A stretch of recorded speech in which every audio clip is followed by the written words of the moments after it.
compte à rebours est officiellement lancé. Allô tout le monde!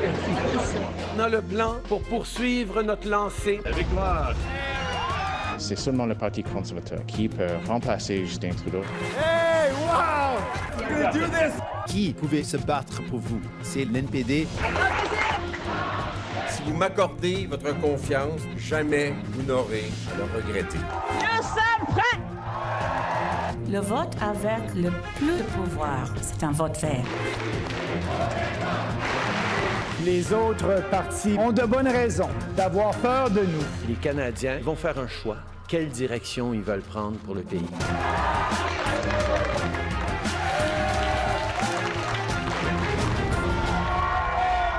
En direct du Musée canadien de l'histoire à Gatineau, le Partenariat canadien pour la production des débats vous présente le Débat des chefs 2019. Voici Patrice Roy. Bonsoir, bienvenue à ce débat des chefs. Madame, messieurs les chefs, bonsoir à vous. Bien le bonsoir. Bonsoir. Vos places sur la scène et l'ordre de parole ont été déterminés au hasard. 5 thèmes seront abordés ce soir. Chaque thème sera lancé par une question d'un citoyen en direct. Après la réponse des chefs, il y aura 2 confrontations à 3, puis des questions en rafale d'un journaliste invité. Ce débat sera suivi par des citoyens ici, au Musée de l'Histoire à Gatineau. On vous remercie, messieurs, dames, d'être ici. Et partout à travers le pays, des rassemblements ont été organisés. C'est le dernier débat de cette campagne, vous le savez. Je compte sur vous, madame, messieurs les chefs, pour nous donner des réponses claires et surtout, ne pas tous parler en même temps. J'y veillerai.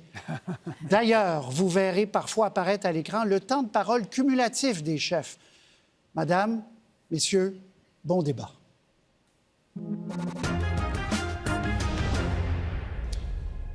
Premier thème, environnement et énergie. Et nous commençons ce thème de Trois-Rivières ce soir avec une question d'Élisabeth Darvaux.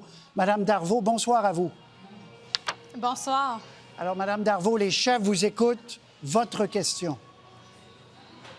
Dans une ère où nous sommes de plus en plus touchés par la cause environnementale et où l'ONU a déclaré l'urgence climatique, il devient urgent de prendre les dispositions nécessaires pour contrer cette crise.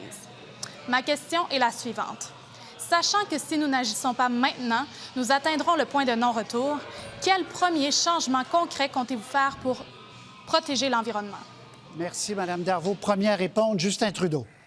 Merci, Élisabeth, pour votre question. Et puis, c'est une question qu'on entend à travers le pays. Depuis plusieurs semaines, on sillonne le pays pour parler aux gens qui, justement, nous disent l'avenir de leurs enfants, l'avenir de l'environnement, la lutte contre les changements climatiques, c'est essentiel. Et on a beaucoup fait sur 4 ans, mais on doit continuer. Et on doit pouvoir tenir tête contre ces conservateurs comme Jason Kenney, Doug Ford et les pétrolières qui les appuient pour pouvoir justement continuer de lutter contre les changements climatiques et bâtir un monde meilleur. C'est pour ça que le choix que vous faites ce soir est si important, mais pour ce choix aussi, j'ai confiance dans les Canadiens, j'ai confiance dans les prochaines étapes qu'on va entamer ensemble. Merci, M. Trudeau. M. Bernier. Bonsoir. Les autres partis vous disent qu'ils vont atteindre les cibles de l'entente de Paris, mais ils ne pourront pas les atteindre puisqu'il faut imposer une taxe sur le carbone de 300 $ la tonne pour ce faire, et ils ne le font pas. Et aussi, ils disent qu'ils vont sauver le monde, sauver le climat, mais comme vous savez, les émissions globales du Canada représentent seulement 2,6 % des émissions totales. Nous, au Parti populaire, on veut se concentrer sur des gestes concrets pour l'environnement, s'assurer que nos eaux soient dépolluées, notre sol, notre air, et je pense qu'on peut réinvestir pour protéger réellement l'environnement et pas être hypocrite comme les leaders ici autour de moi qui disent tout faire pour aider les changements climatiques, mais dans le fond, ils n'ont pas de solution. Monsieur Singh. Merci, Élisabeth. C'est vraiment un grand enjeu. Je sais qu'au Québec, on a eu des inondations sévères, on a eu des feux de forêt. C'est vraiment un impact réel qu'on fait face à ce moment.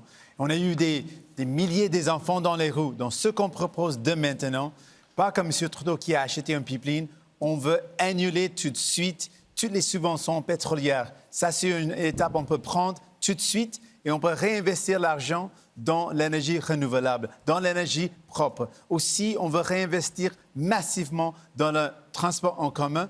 on peut agir. C'est une question d'avoir le courage. On a le courage. Merci, M. Singh. M. Scheer. Oui, l'environnement, c'est un des enjeux centraux de cette campagne. Et comme père de 5 enfants, je veux assurer que nous laissons les prochaines générations un environnement plus propre que nous avons hérité. Mais malgré ceux qui prétendent Justin Trudeau sur cet dossier, son plan est un échec. Une des premières décisions qu'il a prises comme Premier ministre, c'est d'autoriser le déversement de 8 milliards de litres d'eau usée dans notre fleuve. Mon plan va mettre fin au déversement d'eau usée parce que nous sommes en 2019. Merci, M. Scheer. M. Blanchet. Bien, le bonsoir. Merci de nous recevoir chez vous encore ce soir.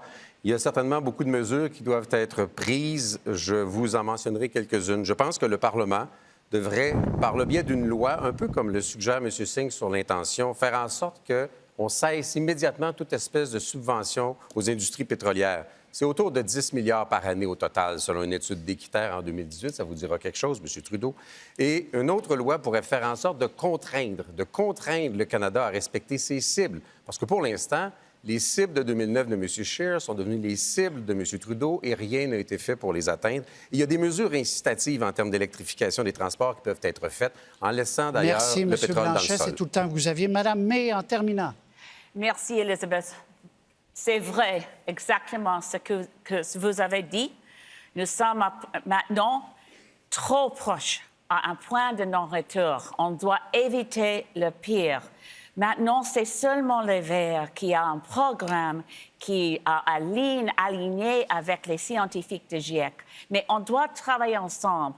Pour nous, comme Verts, c'est essentiel de mettre sur pied un cabinet de guerre, comme dans la Deuxième Guerre mondiale, de faire les choses ensemble, parce qu'on doit éliminer les dépendances sur l'énergie fossile et en même temps changer notre économie vers une économie verte. Merci, Mme May. Mme Darvaux de Trois-Rivières, j'espère que vous êtes éclairée. En tout cas, c'est les réponses qu'ils vous ont données. Merci beaucoup de votre participation. C'est apprécié. Merci. Merci à vous. Alors, premier trio, première confrontation à 3. Il y aura Mme May, M. Trudeau et M. Blanchet en jeu. Depuis Kyoto, c'est il y a 30 ans, les politiciens promettent de diminuer les gaz à effet de serre. Pour atteindre les cibles de Paris, le directeur parlementaire du budget estime que la taxe sur le carbone, qui est de 20 $ actuellement, la tonne, doit grimper à 102 $ d'ici quelques années. Ça pourrait être très concret pour les gens à la maison. C'est 23 sous de plus pour un litre d'essence. M. Blanchet, vous êtes d'accord avec le 102. Mme May, vous proposez 200, vous. M. Trudeau, est-ce que vous attendez après les élections pour afficher votre prix? Non, M. Roy. On a un plan pour monter ce prix-là jusqu'à 50 $ la tonne jusqu'en 2022. Mais ces chiffres de 100 $, 200 $ la tonne, c'est s'il n'y a rien d'autre qu'un prix sur le pétrole, qu'un prix sur la pollution. Nous, on a choisi de faire bien d'autres choses aussi, de protéger la nature encore plus, d'investir de finir avec les centrales du charbon, de bannir le plastique à usage unique, de planter 2 milliards d'arbres. On sait que ça prend énormément d'efforts pour le faire, mais on va le faire parce qu'on a fait plus déjà que tout autre gouvernement dans l'histoire du pays pour protéger l'environnement et contrer les changements climatiques. Le débat est ouvert. Oui, merci. Mais le problème, c'est lequel? Ce n'est pas suffisant de parler seulement de prix sur carbone. On doit mettre sur pied les cibles qui sont alignées avec l'avis des scientifiques. Et maintenant, ce n'est pas le 30 % au-dessus le niveau de 2005 par 2030, le cible de M. Trudeau, même cible que M. Harper. Il est absolument insuffisant. On doit mettre sur pied un plan vers l'élimination de l'énergie fossile par 2050 et par 2030, 60 % de réduction de gaz à effet de serre. Et c'est vraiment possible. Notre plan s'appelle Mission Possible parce qu'il reste possible. Ce n'est pas facile, mais il est possible. Mais ce n'est pas avec seulement les taxes sur carbone. Je nous demanderais d'être plus précis. Oui, il faut arriver à ce que le seul pétrole qu'on utilise soit du pétrole qui ne sera pas utilisé en combustion, parce que ça sert à autre chose un peu. Il faut mettre une date là-dessus. Une fois qu'on a mis une date, il faut calculer c'est combien de réduction par année dans l'extraction, dans le transport, dans l'exportation et dans la consommation. Il ne faut pas dire on va en parler en 2030 ou en 2025. Il faut dire on commence tout de suite. Donc, c'est moins 3 l'année prochaine, moins 3 à l'autre. Et ça exclut évidemment d'aller chercher le 173 milliards de barils de pétrole qui restent en Alberta. C'est totalement exclu. Sur la taxe à proprement parler, nous, on a proposé ce qu'on a appelé la péréquation verte, moyenne des émissions à travers le Canada. Les provinces qui sont au-dessus paient cette taxe et celles qui sont en dessous reçoivent cette taxe. C'est strictement administratif. Aucun changement constitutionnel n'est requis pour mettre ça en œuvre. Et ça pourrait faire une mesure très incitative pour tout le monde. Cette initiative, M. Blanchette, souligne un des grands défis que vous avez en tant que chef du Bloc québécois. C'est que pour imposer un plan pan-canadien, ça prend un gouvernement prêt à le faire, à tenir tête contre Jason Kenney, contre les pétrolières, contre Doug Ford, contre ces politiciens conservateurs qui ne veulent rien faire pour l'environnement. Et on est 4 ici. Si on le dépose, allez-vous voter pour protéger l'environnement, qui veulent lutter, qui ont fait beaucoup au courant des 4 dernières années.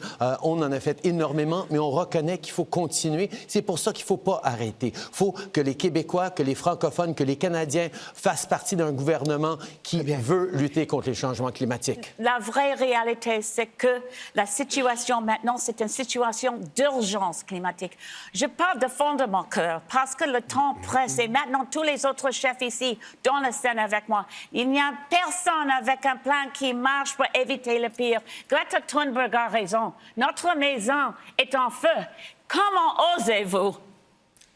Monsieur Trudeau, sur le pipeline, M. Scheer a été clair dans la campagne. Il pourrait imposer un pipeline vers l'Est, donc qui traverserait, entre autres, le Québec. Vous n'avez pas été clair. Vous dites qu'il n'y a pas de projet. Il peut avoir demain matin un projet sur la table. Pourriez-vous, oui ou non, imposer un pipeline? Ça fait partie d'un processus qui doit avoir l'approbation des communautés, l'approbation des peuples autochtones, de travailler avec les scientifiques pour assurer l'impact. Et on va procéder, comme on a procédé avec l'oléoduc Trans Mountain, pour essayer de chercher l'approbation et pour le faire de façon rigoureuse. Les gens savent, il ne faut pas avoir plus de pétrole par rail. Ça, déjà, c'est très dangereux et plus polluant. Il faut pouvoir mettre les profits de ce qu'on a besoin maintenant, parce que la transition, ça ne se fait pas tout de suite, vers l'énergie verte, vers la lutte contre les changements climatiques, et chaque dollar de profit ira justement pour des initiatives vertes. Mais, M. Trudeau, vous proposez d'utiliser les fonds publics pour un oléoduc dans une situation d'urgence publique, en urgence climatique. On doit arrêter tous les oléoducs. On doit arrêter le gaz de schiste partout au Canada si on a une seule chance d'éviter le pire. C'est dans la vie des scientifiques. Ce n'est pas une question de les cibles en politique. C'est une question de la réalité. M. Trudeau, 2 choses. Le Québec ne veut pas. Est-ce que vous allez dire au Québec, non, il n'y aura pas d'oléoduc au Québec? Et la deuxième chose, si on fait des propositions puis vous les trouvez bonnes, votre seul argument, c'est « Ah oui, mais vous ne pouvez pas les mettre en place. » Mais si on fait des propositions, allez-vous voter pour au Parlement? C'est ça, un Parlement. La bonne idée peut venir de n'importe qui. Réponse, M. Trudeau, avant de passer à l'autre trio. On a créé un système avec C-69 qui permet d'avoir de l'approbation pour les bons projets, et les mauvais projets n'avanceront pas. OK, mais un bon projet pour avancer, un bon oléoduc, vous pourriez l'imposer. Écoutez, c'est mieux que du plus de pétrole sur rail, M. Deuxième confrontation à 3, messieurs Singh, Bernier et Scheer. On va poursuivre sur cette histoire de pipeline qui a fait beaucoup jaser dans cette campagne électorale. Le gouvernement Legault répète qu'il n'y a pas, donc, au Québec, d'acceptabilité sociale. Messieurs Bernier et Scheer, vous êtes favorables à un pipeline, puis vous dites que c'est la Constitution canadienne qui nous donne le droit. Ne craignez-vous pas un ressac, un sentiment anti-Canada au Québec ou un sentiment anti-Québec dans l'Ouest si vous allez de l'avant puis vous imposez un pipeline? M. Scheer. Mais c'est la raison pour laquelle que j'ai proposé mon corridor énergétique. Parce que je sais que les Québécois et les Québécoises préfèrent l'énergie de chez nous. À ce moment, beaucoup d'argent des consommateurs québécois vont aux États-Unis, vont pour acheter le pétrole des États-Unis. Il n'y a aucun bon sens. Je veux créer les conditions où le Québec peut partager son hydro et les ressources naturelles pour être envoyées de l'Ouest du Canada dans les marchés de l'Est. Ça, c'est meilleur pour les Québécois et Québécoises et pour tous les Canadiens. Le corridor énergétique que M. Scheer propose, ça va prendre des années avant de construire. Et l'urgence, c'est d'avoir un oléoduc. Et vous avez raison de dire, en ce qui concerne la Constitution et la paix constitutionnelle et l'unité du pays, c'est pour ça, les gens en Alberta demandent effectivement qu'on puisse exporter leur pétrole dans un autre marché que le marché américain. Et avec M. Scheer, je ne suis pas certain qu'il va utiliser la Constitution pour s'assurer qu'on soit capable de construire des pipelines. Mais le plus important, c'est que M. Scheer et M. Trudeau ont la même position en ce qui concerne les changements climatiques. La seule différence, c'est que M. Scheer va imposer des tarifs élevés aux gros émetteurs et va donner des subventions aussi à l'énergie verte. Nous, on dit, on veut laisser ça aux provinces. Le Québec fait bien pour les changements climatiques. On devrait laisser ça aux provinces et s'occuper des vraies actions pour l'environnement. Je pense que je peux résumer la situation ici. Pour les spectateurs, ici, c'est M. Pipeline. Ici, c'est M. Pipeline encore. Et M. Trudeau, je pense aussi, c'est M. Pipeline. Moi, je suis Jagmeet Singh. Je ne vais jamais imposer un pipeline sur le Québec. C'est clair. Mais, Monsieur Scheer, vous avez interpellé M. Scheer. Le plan actuel de M. Trudeau, c'était de donner les grandes exemptions de son taxe sur la carbone pour les grands pollueurs, les grandes compagnies qui ont négocié en temps spécial. Mais les contribuables, les travailleurs canadiens doivent payer 100 % de la taxe sur le carbone. J'ai aucune taxe dans mon plan, M. Bernier. Vous imposez, M. Scheer, des tarifs élevés aux grands émetteurs et des subventions en plus. Maxime, des subventions. Tu ne vas rien imposer. Tu ne vas même pas gagner en bourse, OK? Moi, avec mon plan, les Canadiens ne doivent pas payer la taxe sur le carbone. Ça serait à voir. J'aimerais bien répondre à ça. Nous allons investir dans la technologie. Nous allons prendre la lutte contre le changement climatique dans un contexte global. Ça, c'est la chose qui manque dans toutes les plateformes. Très bien. Répondez pour la bourse, parce que je sens que votre cœur de bourse... Oui, dans un contexte global, c'est ça. M. Scheer veut prendre l'argent des Canadiens pour faire en sorte de lutter contre les changements climatiques, dans d'autres pays et donner encore des millions et des milliards de dollars pour lutter contre les changements climatiques ailleurs. Le plus important, c'est de s'assurer que l'environnement ici au Canada soit protégé. Et aujourd'hui, on a encore 215 milliards de litres d'eau usée qui sont déversés dans nos rivières, dans nos lacs, dans nos océans. C'est une augmentation de 10 % par rapport à 2013. Il faut corriger ça et investir ici pour les Canadiens et pour le Canada et non pas à l'étranger.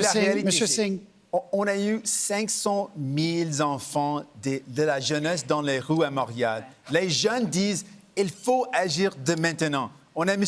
Trudeau qui est, oui, un grand parleur, mais en fait, c'est un petit faiseur.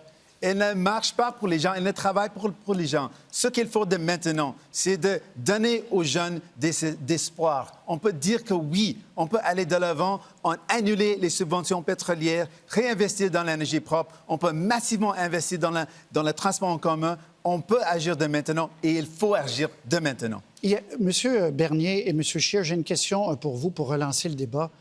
Vous voulez annuler la taxe carbone. Est-ce que ce n'est pas donner un permis de polluer à vie aux entreprises? M. Bernier, rapidement. Non, absolument pas. Écoutez, actuellement, il n'y en a pas de taxe sur le carbone pour le Québec. Il y a la bourse du carbone au Québec. Il y a la bourse du carbone. La bourse du carbone. Et donc, effectivement, donc on veut laisser les provinces. L'environnement, c'est une compétence partagée avec le fédéral et les provinces. Et nous, notre plan, ce qu'on dit, les provinces peuvent s'occuper des changements climatiques. Et nous, au fédéral, on va continuer à dépolluer nos lacs, nos rivières. C'est important. C'est incroyable qu'en 2019, on a encore des eaux qui sont usées, qui sont jetées. La Ville de Montréal a fait ça. Et là, c'est maintenant la Ville de Vancouver et on veut avoir un environnement plus propre, mais très bien. Monsieur Scheer, sur la taxe carbone. Sur la taxe carbone. Mais c'est clair qu'avec M. Trudeau, avec le plan actuel du gouvernement libéral, il a donné une grande exemption aux grands pollueurs. Alors, quand il dit qu'il a mis un prix sur le carbone, ce n'est pas pour les grands pollueurs, c'est seulement pour les gens ordinaires, les travailleurs.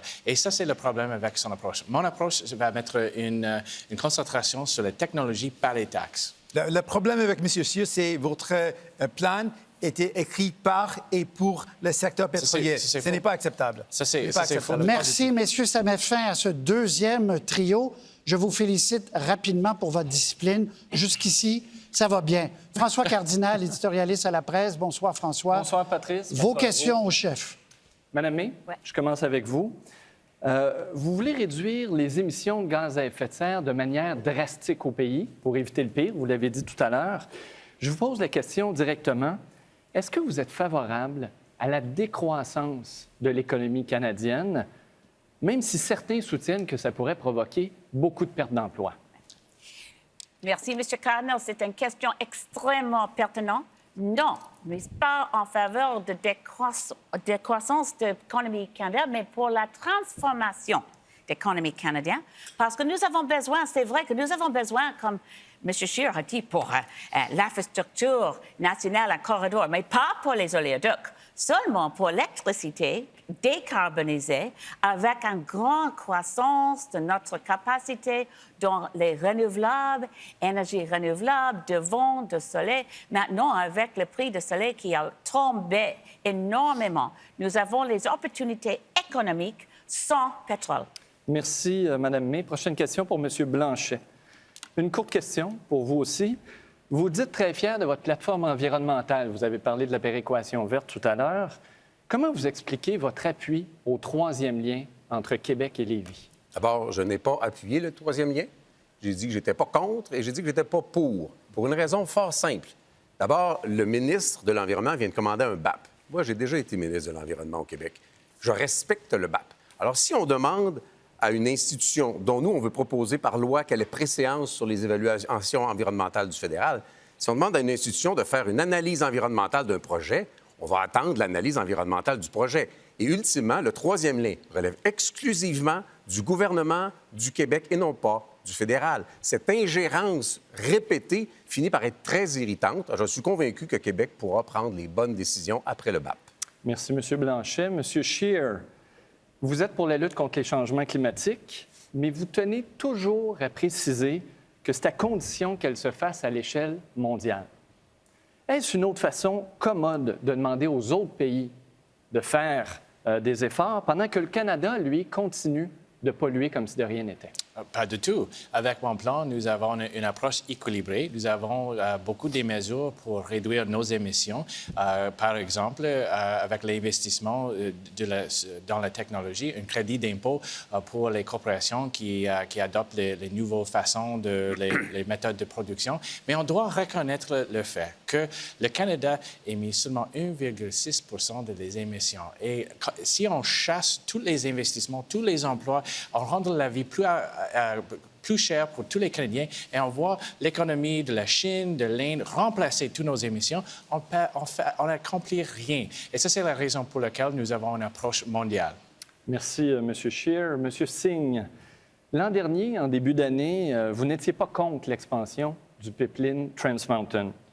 Puis, vous avez finalement décidé de vous y opposer au fil de l'année. Comment comprendre vos contorsions et volte-face sur les projets de transport de gaz et de pétrole? Donc, pour moi, c'est clair.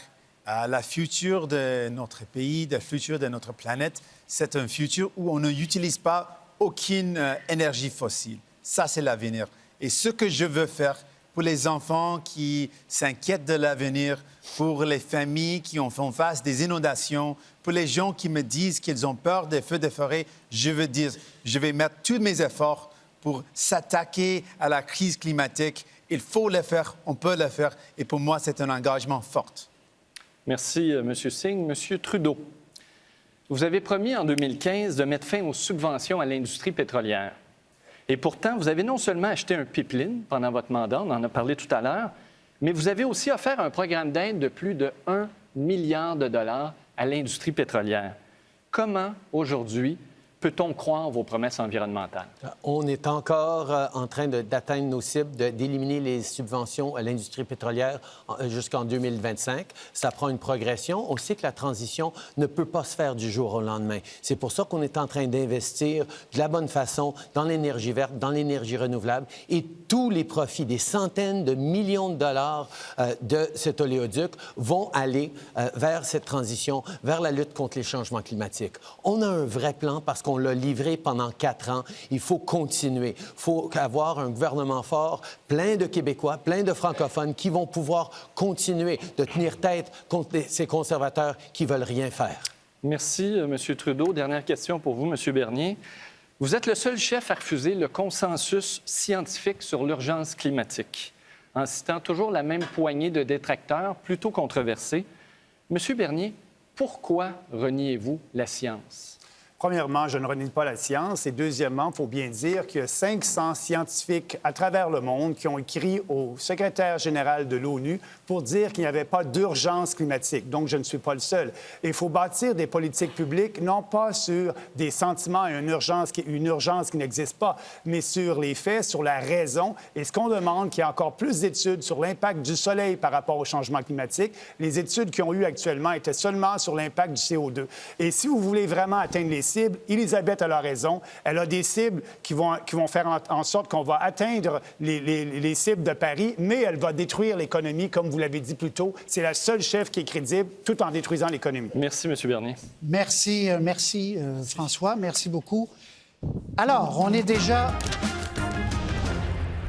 à notre deuxième thème, économie et finances publiques. Et nous avons dans la salle une citoyenne, Marie Saint-Jean, qui veut poser une question au chef. Madame Saint-Jean, bonsoir à vous. Bonsoir. Merci. Bonsoir à vous tous. Merci d'être là. Votre question, il vous écoute. Alors, voici.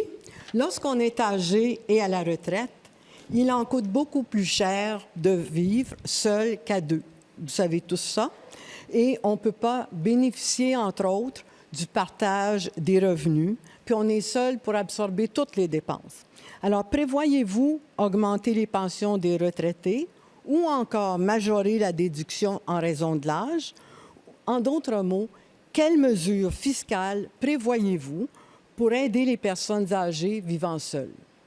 Très bonne question, très claire. Merci beaucoup, Mme Saint-Jean. Monsieur Blanchet, vous répondez en premier. Bonjour, Mme Saint-Jean. Le prémisse que vous mettez en place, elle est remarquable. D'abord parce qu'il y a une forte cohorte qu'on appelle les baby boomers qui vont arriver à la retraite. Une retraite qu'ils méritent heureuse et qu'ils méritent passablement prospère parce qu'ils ont construit la société dans laquelle on vit. Nous, on propose une augmentation de 110 $ par mois de la pension vieillesse en partant, plusieurs crédits d'impôt sur les activités physiques, un congé ou une prolongation du versement pour le conjoint lors du décès du conjoint, la protection des fonds de pension comme créanciers prioritaires lors d'une faillite ou de la cessation des activités d'une entreprise. Un ensemble de mesures que je vous invite à consulter dans le détail. On répondra à vos questions parce qu'on pense que c'est important, notamment pour nos régions. Merci, M. Blanchet. M. Scheer. C'est clair que le coût de la vie est un autre enjeu très important dans cette campagne. Et ça, c'est le thème central de notre plateforme. On va rendre la vie plus abordable pour tous les Canadiens et Canadiennes, pour les Québécois et Québécoises. Spécifiquement pour les personnes âgées, les gens qui ont pris leur retraite, on va augmenter le crédit en raison d'âge par 1 000 $. Aussi, beaucoup de nos crédits d'impôt vont appliquer à les personnes âgées, comme le crédit d'impôt pour le transport en commun. Et aussi, on va éliminer le TPS pour les factures domiciliaires et pour les personnes avec une income fixée, le revenu fixé, ça c'est important aussi. Merci, M. Scheer. M. Trudeau. Merci, Mme Saint-Jean, pour votre question. Une des premières choses que nous avons fait, c'est d'augmenter le supplément de revenu garanti pour nos aînés les plus vulnérables, souvent des femmes seules. Mais on sait qu'il y a encore plus à faire. C'est pour ça qu'on a promis de bonifier la sécurité de la vieillesse à partir de l'âge de 75 ans de 10 %. Et si il y a une personne âgée qui perd son conjoint, c'est un moment extrêmement difficile et c'est pour ça qu'on va augmenter les pensions de survivants des régimes des rentes jusqu'à 75 de ce qu'ils recevaient avant, parce qu'on sait que d'appuyer nos aînés, c'est essentiel dans une société riche et généreuse comme la nôtre. Merci, M. Trudeau. Madame May, votre réponse. Merci, Madame Saint-Jacques. Je veux ajouter, parce que j'ai oublié au commencement, que je reconnais que nous sommes ici sur le terrain des peuples autochtones non cédés. Algonquin, je dis Miigwech. Maintenant, je veux dire que oui, le Parti vert sont vraiment engagés pour augmenter les niveaux de pension, pour aider les âgés. Moi-même, j'ai 65 ans, alors je suis absolument dans la même position, mais je ne suis pas préparée de retraite immédiatement. Alors, je veux faire aussi mettre sur pied une stratégie pour les aînés et aussi mettre sur pied dans le cabinet fédéral un ministre avec le but de protéger et réduire les coûts de vie des aînés. Merci, Mme May. M. Bernier. Bien, on vient de s'apercevoir que tous les autres chefs ici vous promettent ce que vous voulez entendre et donc faire en sorte qu'on va augmenter les pensions pour les aînés. Moi, je vous dis la vérité. La vérité, c'est que le pays est endetté. On n'a pas les moyens. Et la seule promesse que je vous fais, c'est d'équilibrer le budget en 2 ans. Et après ça, seulement après ça, on va regarder pour baisser les taxes et les impôts. Mais les gens ici, il n'y a pas de limite, il n'y a pas de déficit, et c'est comme si rien n'était. Et pour les programmes sociaux, pour les programmes canadiens, c'est important d'équilibrer notre budget tout de suite, parce que si jamais il y a une récession dans quelques années, on n'aura plus de marge de manœuvre. Donc, je n'essaie pas d'acheter votre vote avec votre argent. Je vous dis seulement la vérité. Merci, M. May. M. Singh, terminé. Oui, merci, Madame, pour la question. Vous avez soulevé un enjeu qui touche beaucoup de monde. Donc, merci pour prendre le temps pour expliquer ça. Je pense que c'est tellement ridicule que les personnes âgées font face à des grands défis comme ça. Les gens qui ont sacrifié beaucoup, ils ont le droit d'avoir leur retraite avec la dignité. Ce qu'on va faire, c'est de mettre en œuvre des programmes pour vous aider. Oui, il faut augmenter les pensions. Aussi, il faut augmenter les services, comme l'assurance médicaments universelle qui va sauver centaines de dollars. Un soin dentaire national qui va aussi réduire les coûts et sauver d'argent. Ou si on veut mettre en œuvre une limite sur les frais cellulaires, ça va aussi sauver d'argent. Merci. On est pour vous. Merci, M. Singh. Est-ce que vous êtes un peu plus éclairé quant à votre vote? Je ne vous demande pas pour qui, bien sûr. Bien, tous les programmes sont intéressants. Alors, on verra dans 4 ans. Merci. Merci beaucoup pour votre question, madame. Merci. Alors, premier trio économique avec M. Singh, Mme May et M. Blanchet. Aucun de vous trois ne proposez des baisses d'impôts. Au contraire, vous promettez, puis vous venez d'en parler, M. Singh, rapidement, de nouvelles taxes, de nouveaux programmes coûteux. Vous ne pensez pas que la classe moyenne a besoin d'un répit? Je commence avec vous, M. Singh. Je pense que la classe moyenne a besoin d'aide. Donc, on ne va jamais augmenter les taxes sur les classes moyennes ou les travailleurs et travailleuses. Mais le problème, c'est les plus riches, ils ne paient pas leur juste part. Les plus riches ont beaucoup d'argent et ne le partagent pas. Donc, ce qu'on va faire, pas des belles paroles et pas des actions comme M. Trudeau, mais on va mettre en place une taxe sur les ultra riches. Ça va donner une augmentation de revenus de 70 milliards de dollars. Donc, on peut trouver l'argent si on veut investir dans les gens. On a vu les autres gouvernements qui investissent dans les grandes compagnies avec des milliards de dollars. Moi, je vais investir dans les gens parce que je ne travaille pas pour les plus riches, je travaille pour vous.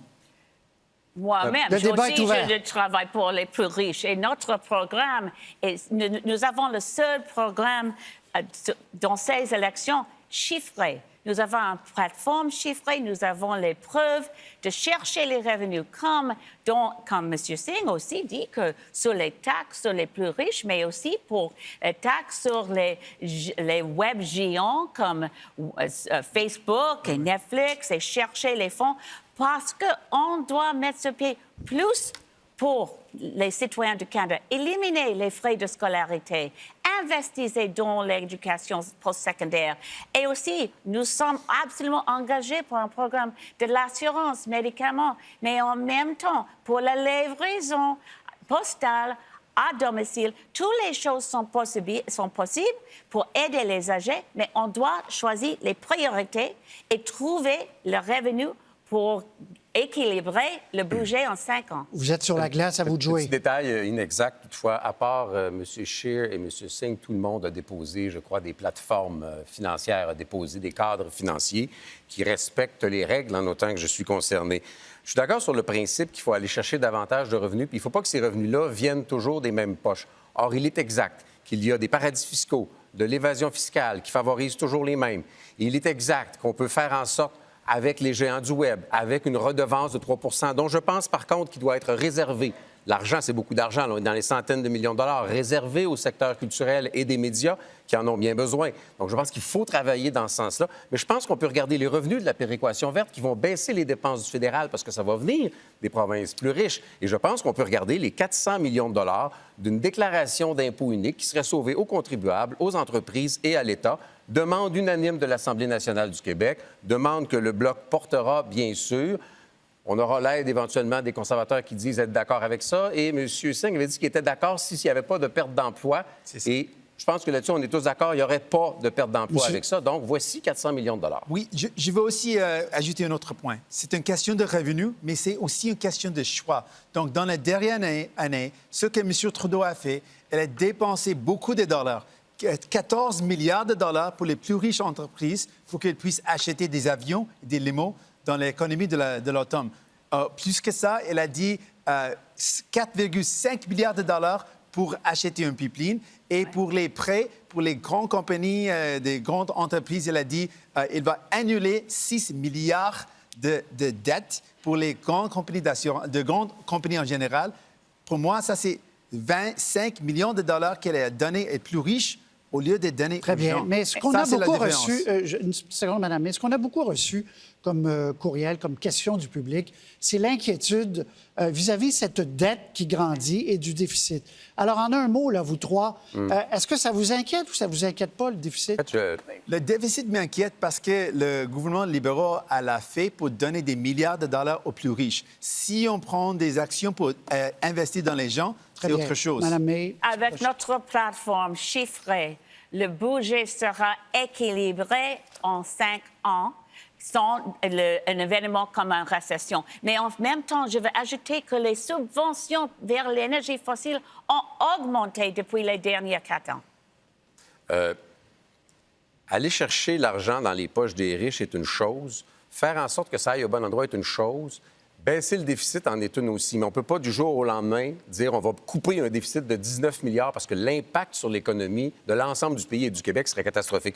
Notre plateforme, nous, ça baisse à peu près d'à moitié le déficit. Je trouve pas ça merveilleux, mais on ne peut pas aller plus vite que ça. Il faut vraiment aller chercher les revenus supplémentaires. Il faut vraiment faire en sorte que sans aller chercher de l'argent dans les poches des contribuables, les entreprises, les géants du Web, couper les subventions, toutes les formes d'aide, revendre Trans Mountain, ne pas investir dans la réfection de Trans Mountain, sont des moyens d'aller chercher beaucoup d'argent. Merci à vous trois. Deuxième trio sur l'économie, M. Bernier, M. Trudeau et M. Scheer. M. Trudeau, vous n'avez pas de plan, aucun plan de retour à l'équilibre budgétaire. M. Bernier, vous voulez couper allègrement, vous l'avez dit tout à l'heure. M. Scheer, on n'a toujours pas vos chiffres, vos données, votre cadre financier. Comment on peut savoir où vous allez couper? Alors, premièrement, j'ai fait un engagement très clair. On va équilibrer le budget en 5 ans. Et toutes nos annonces étaient tout chiffrées par le directeur parlementaire du budget. Ça, c'est au contraire de M. Trudeau, qui a présenté une plateforme écrite sur un napkin au coin de table. Parce que plus de 50% de ces engagements n'ont aucun chiffre. Pourquoi? On a présenté un cadre financier. On a présenté un cadre financier complet, chiffré, approuvé en grande partie par le directeur parlementaire du budget. Mais la réalité, c'est qu'on avait tellement d'ambition pour les investissements, les baisses d'impôts pour la classe moyenne. Mais nous, M. Scheer, on n'a pas baissé les impôts des plus riches. Vous promettez une baisse d'impôts de 50 000 pour les multimillionnaires. Vous avez une baisse d'impôts universelle qui aide plus les familles qui font 400 000 par année que 40 000 Parlons-en de l'équilibre budgétaire. Je vais juste donner, que finissez votre idée. Après, M. Bernier, je vous c'est un mensonge. Vous avez menti quand le Globe and Mail a sorti l'histoire. Vous avez menti quand vous avez dit que Jody Wilson-Raybould n'a jamais pris ses inquiétudes. Et vous mentez aujourd'hui. Vous êtes une menteur compulsive. La classe moyenne. Parlons d'équilibre. Et on les a augmentés pour les plus riches. Vous avez augmenté les impôts sur 80%. C'est exactement des Canadiens de la classe moyenne. C'était bien commencé, mais ça sera un à la fois jusqu'à la fin, messieurs. M. Bernier. Mais je regarde ici, les chefs des partis ici vous disent tous qu'ils vont équilibrer le budget en 5 ans et ils vous demandent un mandat de 4 ans. Donc, personne ne va équilibrer le budget. M. Scheer va additionner 70 milliards de dollars sur la dette. M. Trudeau va faire la même chose. C'est irresponsable. Les finances publiques, on ne peut plus additionner. La carte de crédit national, elle est pleine. Et pour faire en sorte, la seule promesse que je fais, vous l'avez dit, c'est des coupures. On peut couper les subventions aux entreprises. M. Scheer va continuer à donner des subventions aux entreprises. M. Trudeau aussi. Et si on veut relancer l'économie, il faut remettre de l'argent dans la poche des entrepreneurs. Les entrepreneurs bosseront en bourse. Les entrepreneurs de partout. Et nous, on va le faire parce qu'on va trouver l'argent pour équilibrer le budget. Et après ça, merci, M. Bernier. C'est l'argument conservateur. On l'a entendu bien souvent. On l'a vu pendant 10 ans sous M. Harper, où vous étiez tous les deux, faisaient partie de ce parti. On a vu des coupures, on a vu des baisses d'impôts pour les mieux nantis, on a vu des sous-investissements dans l'infrastructure, dans les personnes âgées, dans nos jeunes, et ça n'a pas livré une croissance économique. Depuis 4 ans d'investissement dans la classe moyenne, on a vu vu 1 Scheer. million d'emplois créés, on a vu les plus bas taux de chômage de l'histoire du pays et on a vu 900 000 personnes sorties de la pauvreté. Il y a trop de mensonges dans cet discours que j'attends de répondre. Les gens de le revenu faible ont bénéficié le plus de notre plan économique. Et c'est l'excuse pour les grands déficits de Justin Trudeau, c'était pour dépenser l'argent dans l'infrastructure. Et le directeur du budget parlementaire a dit qu'il n'y a aucun plan. Alors, on a le pire des deux mondes. On a les grands déficits et aucun projet des infrastructures. Et le coût de ces déficits augmente et augmente. Plus en plus d'argent des contribuables doit aller pour payer l'intérêt sur les dettes. Et ça, c'est les raisons pour lesquelles vous avez aucun investissement en infrastructure. Les gens peuvent aller voir dans leur ville, dans leur communauté, les investissements en transport électrique, les investissements en logement social, les investissements qu'on a choisi de faire parce que les conservateurs, sous M. Harper, ont sous-investi et nous, on a fait le choix d'investir de façon raisonnable dans notre avenir et ça fonctionne. Vous avez créé un déficit et vous avez créé actuellement l'intérêt sur la dette seulement, c'est 26 milliards de dollars par année. Il n'y a plus de marge de manœuvre, c'est irresponsable. Et actuellement, plusieurs économistes disent, M. Trudeau, qu'on risque de s'en aller vers une récession dans quelques années. Et si c'est le cas, ça va être désastreux pour les programmes sociaux. Il faut avoir une politique responsable et ce n'est pas en dépensant l'argent du gouvernement que vous créez la richesse. Vous ne créez pas la richesse. Il faut que nos entrepreneurs... Merci, M. Trudeau, M. Scheer. Des investissements dans les gens, dans les travailleurs, dans les familles, ça crée de la résilience dans les familles, dans les communautés. C'est pas de garder un gros pot d'argent pour quand on en a besoin. On sait que de donner des investissements aux gens pour faire de la résilience, c'est ça qui va nous créer des opportunités dans les temps difficiles. Il reste 30 secondes. On est en désaccord, monsieur. On le comprend, monsieur. Monsieur Scheer, il reste 30 secondes. Les chiffres... Vous voyez dans les coupures, nous, on va investir. Justin Trudeau a augmenté... Vos chiffres, M. Scheer, j'ai commencé à vous poser une question. Justin Trudeau a augmenté la lourde fiscale pour tous les Canadiens. Il a augmenté les impôts pour 80 des familles de la classe moyenne. Nous avons proposé un plan d'équilibrer le budget dans 5 ans. On l'a pas vu. On l'a pas vu.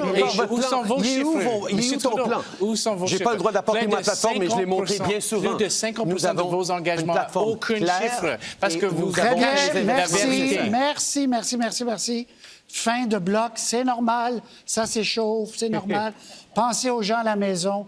Pensez aux gens à la maison à qui vous voulez envoyer vos messages. En même temps, ça passe plus. Hélène Buzetti du Devoir, bonsoir. Bonsoir, Patrice. Question au chef sur bonsoir toujours ce thème de l'économie. Monsieur Scheer, on commence avec vous d'abord très rapidement parce que plusieurs citoyens nous ont écrit à ce sujet. Allez-vous changer l'âge de la retraite qui est à 65 ans? Non. Bon, alors, on n'a toujours pas votre cadre financier, mais vous voulez rééquilibrer le budget en 5 ans. Le précédent gouvernement conservateur avait coupé dans la culture et la recherche scientifique. Vous, est-ce que vous allez faire la même chose pour éliminer le déficit? Alors, nous avons déjà annoncé les endroits où on va trouver les épargnants pour les Canadiens et Canadiennes. On va protéger la culture, on va protéger l'investissement dans la technologie et dans la recherche. On va éliminer 1,5 milliard de dollars pour les subventions corporatives et on va couper l'aide étrangère par 25 On va garder cet argent ici chez nous, lorsqu'on peut rendre la vie plus abordable, on va baisser les impôts, on va réintroduire les crédits d'impôt pour les activités sportives. Mais donc, pas de coupure en sciences. C'est ça. Et le recensement, il reste? Oui, c'est ça. Oui, d'accord. La prochaine question est pour M. Bernier. M. Bernier, vous avez promis d'abolir la gestion de l'offre en agriculture. Alors qu'on parle de plus en plus d'acheter et de manger local, qu'est-ce que vous dites aux consommateurs qui craignent de voir leur tablette d'épicerie inondée par du lait et du poulet produits aux États-Unis, par exemple? Bien, premièrement, ils vont avoir la liberté de choix et les produits qui vont devoir venir au Canada vont devoir respecter les normes sanitaires canadiennes. C'est très important. Mais le plus important, c'est que chaque famille canadienne va sauver 400 $ et si on est par année. Et si on est sérieux, faut abolir ce système-là, qui est un système socialiste, un cartel. Mais le plus important, M. Scheer vient de dire tout à l'heure, qu'il va essayer d'équilibrer le budget en faisant des coupures. C'est facile d'équilibrer le budget. Il s'agit de couper l'aide internationale. On peut économiser 5 milliards là. Il faut rapatrier cet argent-là ici au Canada pour aider les Canadiens d'abord. Et une des choses qu'on peut faire pour aider les plus démunis, c'est effectivement abolir ce cartel, ce cartel de la gestion de l'offre où les familles canadiennes vont économiser. Merci.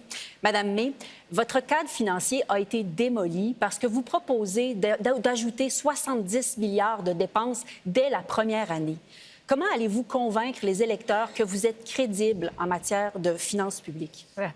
Parce que notre plateforme chiffrée était étudiée par l'Institut fiscal et pour la démocratie avec notre l'ancien directeur du bureau parlementaire du budget, M. Kevin Page, et il a donné le budget une bonne note. Ben, oui, il a donné... oui, mais c'est vrai, nous sommes le seul, oui, avec un tout programme compréhensif et chiffré. La réalité, c'est qu'on doit faire plus. Nous sommes un pays riche. On doit augmenter notre système pour justice sociale. On doit faire plus pour le soin des enfants, pour les garderies, pour les personnes âgées. Et c'est vraiment possible. C'est tout le temps qu'on a. Merci. Monsieur Trudeau, en 2015, vous proposiez des déficits pour investir dans les infrastructures et les électeurs vous ont suivi. En 2019, vous proposez encore de vivre à crédit, d'alourdir la dette de 100 milliards, mais maintenant, c'est pour des dépenses courantes. Si jamais il y a une récession, quelle marge de manœuvre aurez-vous? Nous, on croit que l'important, c'est de pouvoir aider nos jeunes à trouver de bons emplois, à avoir l'éducation nécessaire, à aider les familles à pouvoir offrir les opportunités à leurs enfants pour qu'ils puissent grandir en sécurité avec toutes les opportunités qu'ils pourraient avoir. Ces investissements, ça a fonctionné pendant 4 ans. On a vu 900 000 personnes sorties de la pauvreté. Mais s'il y a une récession, M. Trudeau, est-ce que vous aurez les marges de manœuvre ou on va être obligé d'avoir des déficits 2 fois, 3 fois plus élevés? Oui, on va avoir la marge de manœuvre parce que notre plan a été coté AAA par les agences de crédit à l'international. Il y a juste l'Allemagne et le Canada qui ont un crédit unanime de premier plan parce que notre plan est responsable et raisonnable sur le cadre fiscal. Merci.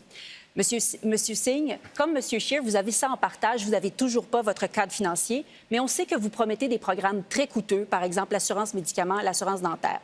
Vous dites toujours que vous allez faire payer les riches, mais les experts nous disent qu'on surestime toujours l'argent qu'on peut aller chercher de ce côté-là. C'est connu, les riches, ils ont des bons fiscalistes. Alors, comment allez-vous dissiper l'impression que votre plan relève un peu de la pensée magique? Donc, ce qu'on va faire, c'est, on pense que c'est important de le faire. Donc, oui, c'est difficile de faire les bonnes choses, mais on a le courage de le faire quand même.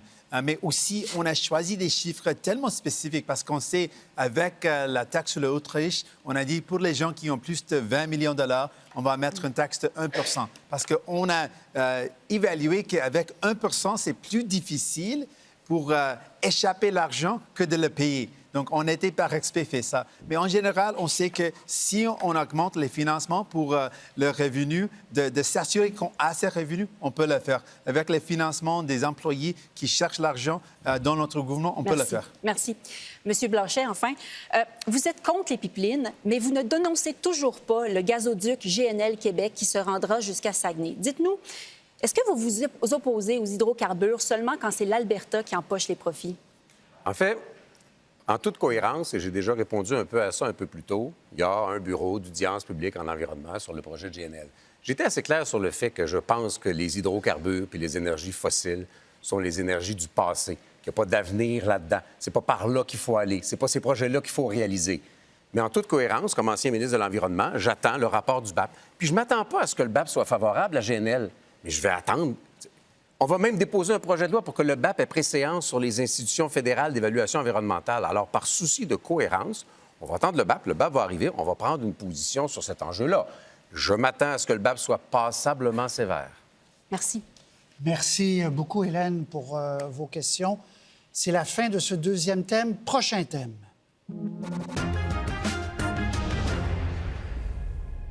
Service aux citoyens. Nous avons pour débuter ce thème un citoyen à Toronto, à Mississauga, très exactement, Marc Gravel. Monsieur Gravel, les chefs vous écoutent. Vous voulez parler des services en français pour les minorités francophones hors Québec. On vous écoute. Bonsoir, Madame, Messieurs. Vivre dans une minorité est un défi. Avec les récentes coupes provinciales, c'est devenu encore plus difficile. Sur le plan fédéral, c'est pas mieux non plus parce que les services sont difficiles à avoir.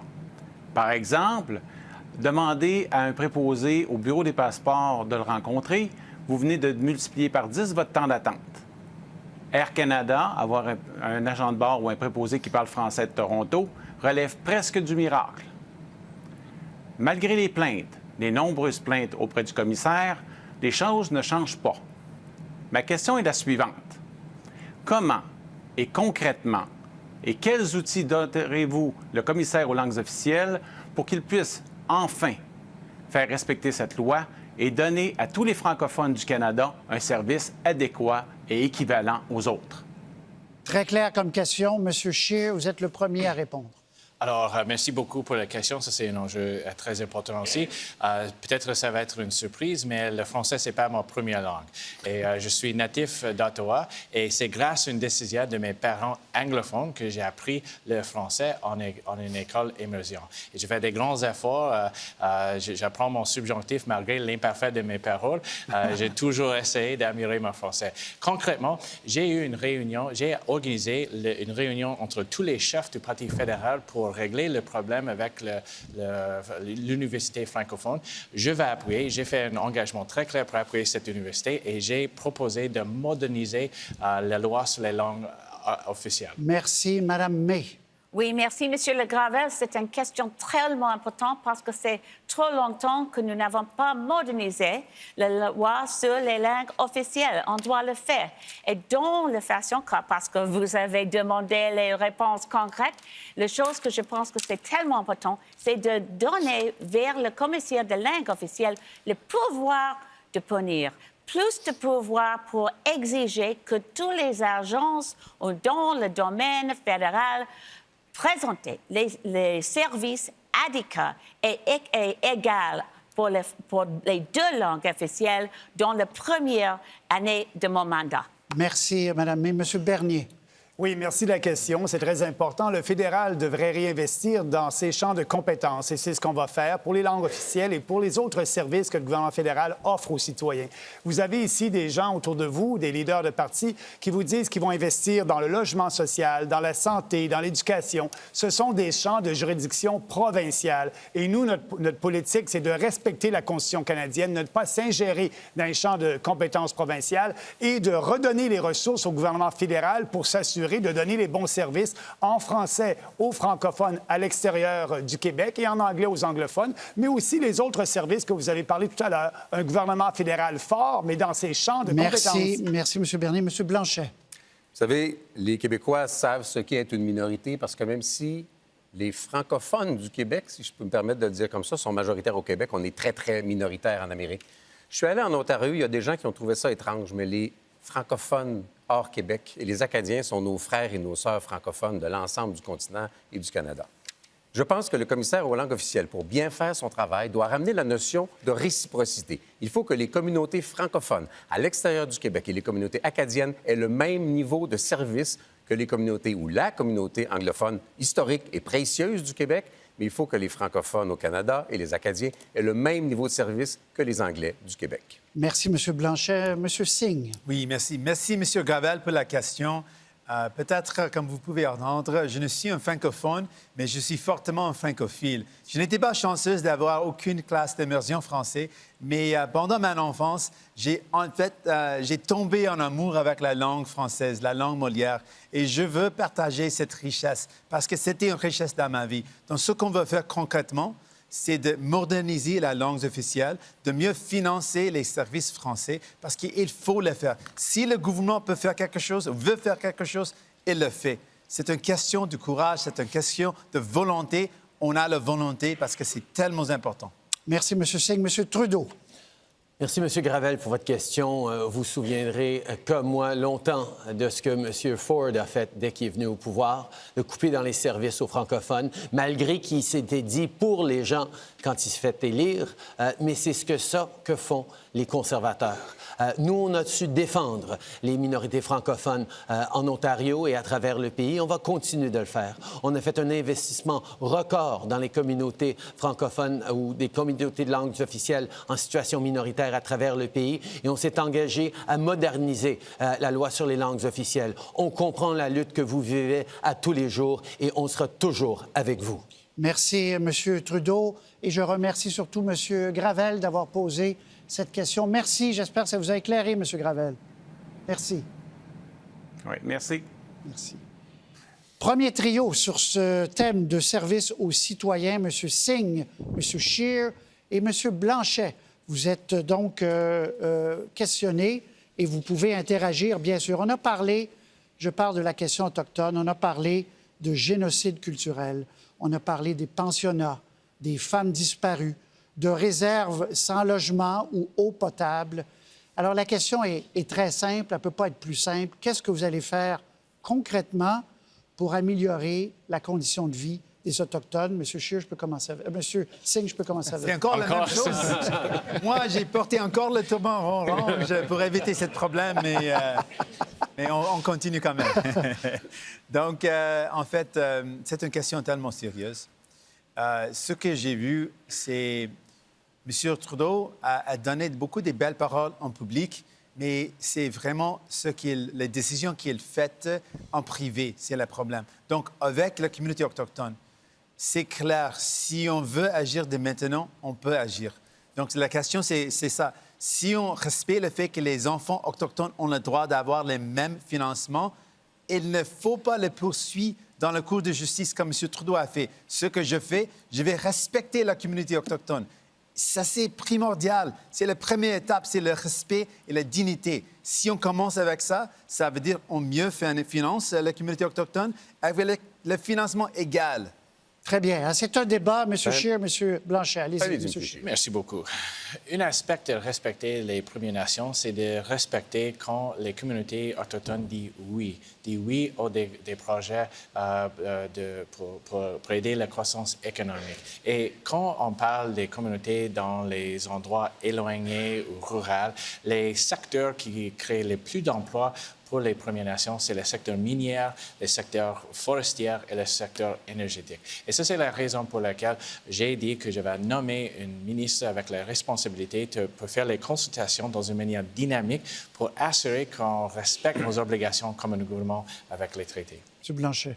Les relations avec les premiers peuples sont marquées par un déficit de confiance parce que c'est ma compréhension, puis c'est la compréhension qu'on doit en avoir parce que ce sont de véritables nations avec les mêmes droits, privilèges, obligations et responsabilités que des véritables nations. Mais il y a une déclaration de l'ONU, il y a des enquêtes, il y a des études, il y a des commissions, et eux disent, et c'est eux qui le disent, c'est pour ça que je suis à l'aise de le dire, parce que ça doit venir d'eux, que ça ne vient pas, qu'il n'y a pas de suite concrète, qu'on ne met pas en œuvre des démarches claires, qu'on fait tout ce qui est théorique, ce qui est beau, puis pendant ce temps-là, les solutions ne se trouvent pas, le respect ne s'établit pas, la confiance ne se construit pas. Il va falloir modifier notre relation profonde avec les premiers peuples en disant que peuple ou nation, c'est pas un mot, c'est une réalité auquel ils ont droit, comme nous. Non, je suis tellement d'accord avec ce que M. Blanchet a dit. En fait, si on parle de respect, j'ai visité Grassy Narrows. C'est une communauté empoisonnée par le mercure. Mais M. Trudeau, dans un événement privé, il s'est moqué de quelqu'un qui est milité pour dire « notre eau est empoisonnée. Qu'est-ce que vous allez faire? » Il a dit « merci pour votre donnée ». C'est complètement incompréhensible comment quelqu'un peut faire ça. Si on a visité cette communauté, on a vu les impacts de l'empoisonnement sur le corps des gens, comment les enfants tremblent à cause de cet empoisonnement. Je n'ai pas les mots pour dire comment quelqu'un peut dire ça. Bon. Ce n'est pas quelque chose Très comme bien. Premier Là, ministre je vais arrêter le chronomètre sur ce trio-là. Comme vous avez pointé, M. Trudeau, sur une question très précise, je vous donne 20 secondes, M. Trudeau, pour répondre à cette question-là. Si on peut ouvrir la lumière de M. Trudeau, allez-y. Merci. Nous avons fait énormément pour investir dans les communautés autochtones à travers le pays. Nous travaillons justement avec la communauté de Grassy Narrows. On a travaillé avec eux pour approuver un centre de traitement et on va donner le financement nécessaire pour ce centre de traitement. Très bien. Alors, vous aurez votre tour. Je vais vous parler de la question autochtone. Dans votre trio, on peut refermer la lumière de M. Trudeau. Je vous lance... C'est un peu choquant, là. On trouve des milliards de dollars pour acheter des oléoducs, puis on ne trouve pas l'argent après des années, puis des années, puis des années pour donner de l'eau potable à des communautés autochtones, indépendamment de la politique. C'est fondamental, c'est élémentaire. Un minimum de respect puis de dignité pour des peuples qui sont autant des peuples que nous, s'il vous plaît. Et il faut reconnaître qu'à peu près tous les partis, pas à peu près, tous les partis se sont succédés et constatent que c'est très difficile de voir des améliorations concrètes. M. Scheer. En effet. Mais je n'accepte pas ça. C'est un défi, mais c'est essentiel que nous avons un gouvernement qui prend sa responsabilité sérieuse. Et ça, c'est mon engagement pour les Premières Nations. On va assurer qu'il n'y a pas seulement des investissements, mais un nouveau système pour assurer que l'investissement fonctionne. Ce n'est pas seulement une question d'argent, c'est aussi de rétablir les dynamiques dans les départements. J'ai proposé de moderniser les lois pour les Premières Nations alors qu'ils peuvent bénéficier des ressources naturelles sur les réserves et les choses comme ça. Vous, c'est les ressources naturelles la clé, selon vous, de la réconciliation? Le problème clé, c'est qu'on a eu des gouvernements conservateurs et les gouvernements libéraux qui ont choisi de négliger les communautés autochtones. C'est ça. Ils ont eu la chance de le faire. S'ils veulent faire quelque chose pour le secteur pétrolier, ils sautent pour acheter un pipeline. Ils sautent pour donner des milliards de subventions. Surtout en 2 secondes. Si vous faites quelque chose pour les premiers peuples, s'il vous plaît, faites-le avec les premiers peuples. Ne l'imposez pas de papa à Ottawa. Ils ont le droit de participer aux choix et aux décisions. Très bien. Alors, c'est la fin de ce trio. Deuxième confrontation sur ce thème et nous allons poursuivre sur le thème des Autochtones. Monsieur Trudeau, pourquoi c'est très récent, vendredi dernier, vous êtes allé en appel d'un jugement ordonnant, qui vous ordonnait au gouvernement de verser 40 000 $ à des enfants autochtones confiés à la protection de l'enfance. Vous ne deviez pas être le champion, justement, de la réconciliation? Oui, et on l'est et on continue de l'être.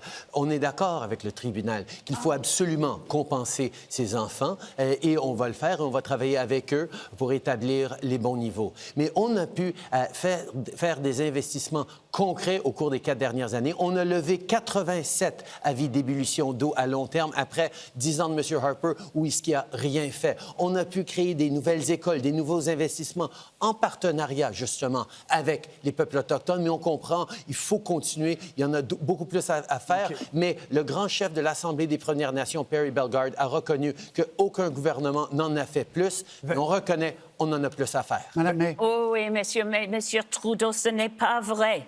Parce que le tribune des droits humains a un jugement et les avocats de notre gouvernement, votre gouvernement, a contesté le résultat. Ce n'est pas vrai que vous avez dit que vous avez à l'aise avec la décision. Les avocats du gouvernement fédéral ont fait un effort de reverser le jugement en faveur des enfants autochtones.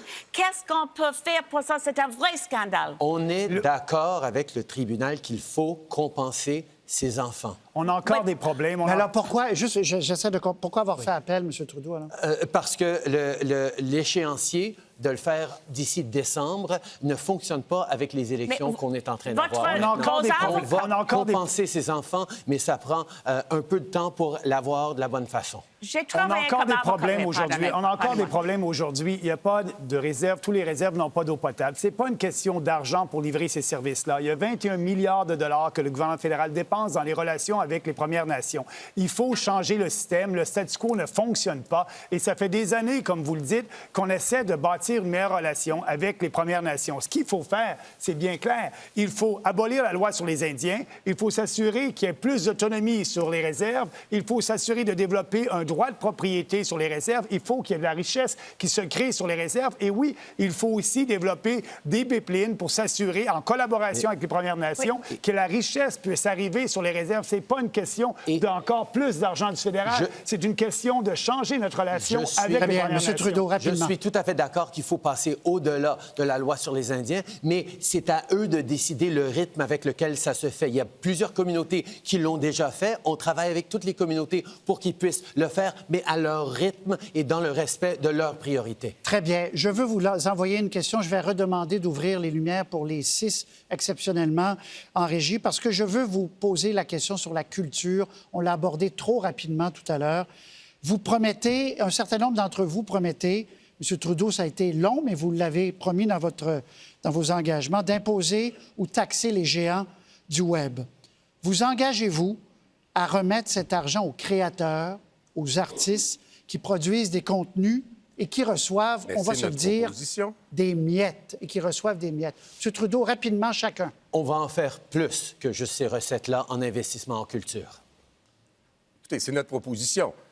3 de redevances, ce n'est pas un impôt, c'est des redevances parce qu'ils exploitent commercialement des contenus qui ne leur appartiennent pas. 3 des centaines de millions de dollars par année réservés aux médias et à la culture et au divertissement. Et aux artistes. Donc 40 et aux artistes. Forcément, c'est dedans. Donc 40 réservés au secteur francophone, comme ça se fait en musique. Merci. M. On Scheer. peut répondre en long parce que j'aurais dit Non, plus. non, mais M. Scheer. On va imposer une taxe sur les géants de web qui ramassent beaucoup d'argent ici de notre économie et on va assurer que cet argent va pour appuyer nos programmes. Et aussi, on va créer une nouvelle régie pour le nouveau média numérique parce qu'il y a beaucoup de gens qui créent le contenu et il n'y a aucun revenu parce que les géants comme Facebook et Google ramassent tout le revenu. Vous n'êtes pas là-dedans, vous ne taxez pas, M. Bernier. Non, moi, ce que je dis, c'est inéquitable actuellement que les gens ne paient pas, ces grands du web-là ne paient pas de TPS. Il faut qu'ils la paient comme les autres, pour être équitable. Les artistes. Et l'argent qu'on va avoir, nous, c'est la juridiction du Canada. Après l'équilibre budgétaire, oui, on veut réinvestir. Très bien. Madame May, rapidement. C'est une source de revenus pour exactement ce que vous proposez, pour aider les artistes, pour donner leurs revenus vers notre communauté culturelle. Mais je veux ajouter seulement une chose, parce que je travaille comme avocat. Ce n'est pas vrai que le Premier ministre a dit que le tribunal des droits humains pour les peuples autochtones, c'est vraiment ouvert au gouvernement de demander plus de Très bien. temps. Monsieur mais le problème est M. Trudeau, il flash à gauche pendant la campagne électorale, il dit tout ce qu'il veut, mais il tourne à la droite quand il est au gouvernement. Oui, il faut taxer les jeunes de web et oui, il faut réinvestir dans la culture pour les artistes et pour les créateurs. Oui, fortement oui. Très bien. Merci beaucoup. Je vous remercie de votre collaboration. Je pense que c'est éclairant pour les gens qui nous regardent. J'appelle Patricia Cloutier. Bonsoir, Patricia. Bonsoir. Qui va vous poser des questions aussi en rafale. On va accélérer le rythme. Des questions très concrètes, vous allez voir, très intéressantes. Patricia. Je vous rappelle, j'attends des réponses courtes, 15 secondes environ. Des millions de Canadiens se sont fait voler ces derniers mois leurs données personnelles. Êtes-vous prêt à faire comme la Grande-Bretagne et à pénaliser les entreprises responsables d'une fuite de données? Monsieur Singh. Oui, bien sûr. Les banques sont responsables de garder la privacité des gens. Et quand on a des situations qui arrivent comme ça avec les banques où la privacité est brisée, c'est la responsabilité des banques. Et oui, il faut avoir des répercussions. Merci. Monsieur Trudeau. Oui, on a créé une charte pour défendre les droits numériques des citoyens. On travaille avec la Grande-Bretagne et la France pour s'assurer que les citoyens puissent avoir contrôle de leurs données, qu'ils puissent avoir le contrôle de leurs informations. Merci. Monsieur Blanchet. Nous proposerons au Parlement que on va proposer au Parlement, d'une part, que les mesures d'identification des clients soient beaucoup plus sévères. Deuxièmement, que les déclarations soient faites. Chaque fois qu'il y a une fuite de renseignements, il faut que l'entreprise déclare la fuite de renseignements. À la fin de l'année, qu'elle déclare l'ensemble des fuites qu'il y a eu dans l'entreprise et couvre les frais qui pourraient être encourus par les clients. Très bien. Monsieur Bernier, maintenant. Oui, à la protection des renseignements personnels et aucune entreprise n'est au-dessus de la loi. Merci. Madame May. C'est presque unanime, oui. Bon, on doit protéger les Canadiens contre les choses comme ça. Les banques sont négligents et on doit protéger les droits des consommateurs. Monsieur Scheer, maintenant. Oui, on va protéger les consommateurs, les Canadiens et Canadiennes et assurer l'intégrité de leurs données. Mais je dois dire que c'est le gouvernement de Justin Trudeau qui a essayé de donner la permission aux Statistics Canada pour ramasser l'information sans consent des Canadiens. Ça, c'est inacceptable. Statistics Canada, voyons, non, les conservateurs, vraiment. Les données financières, bancaires, vous avez donné la permission. Et c'est seulement quand l'opposition faisait à soulever la forme que le département a... Prochaine question, Patricia. Exact. On n'est pas dans un moment de débat. J'ai une autre question pour vous. Les Canadiens attendent depuis longtemps un train à grande fréquence entre Québec et Toronto. Vous engagez-vous à réaliser ce projet de transport et si oui, quand? Monsieur Singh, d'abord. Oui, c'est un engagement dans notre plateforme. On a déjà engagé ça parce que ça touche comment on peut faire face à la crise climatique en investissant dans le transport en commun. Donc oui, on est tellement pour la train à grande fréquence. C'est un élément de comment on peut réduire nos émissions de gaz à effet de serre. On veut le faire tout de suite. Merci, Monsieur Trudeau. C'est nous qui chapeautons le projet. On s'est assuré que ça passe par Trois-Rivières, que ça se rende à Québec. Il y a encore du travail à faire là-dessus, mais on est un gouvernement qui a choisi d'investir dans les infrastructures, contrairement au gouvernement conservateur, dont les provinces qui ne veulent pas investir dans les infrastructures. Merci, Monsieur Blanchet. Madame, ce train-là, c'est le Sasquatch. On en parle tout le temps, on ne le voit jamais. Il a été promis par les libéraux en 2015. Je me rappelle, M. Champagne disait même que ça allait arrêter à Shawinigan. Et là, ils ont dit quoi cette année? Ils ont dit, on va peut-être faire une étude parce qu'on n'est pas sûr. On n'est pas sur le bord d'embarquer dans le train. Merci. Monsieur Bernier. Tout le monde promet les investissements avec de l'argent qu'on n'a pas. C'est de l'argent qu'on n'a pas et c'est bien, il faut le dire. Et nous, ce qu'on dit, c'est que non, il faut équilibrer le budget en premier et on ne commencera pas à plaire à tout le monde en essayant d'avoir des votes. C'est pas responsable de vouloir dépenser des milliards de dollars quand il y a d'autres choses à faire pour équilibrer le budget avant. Merci, Mme May.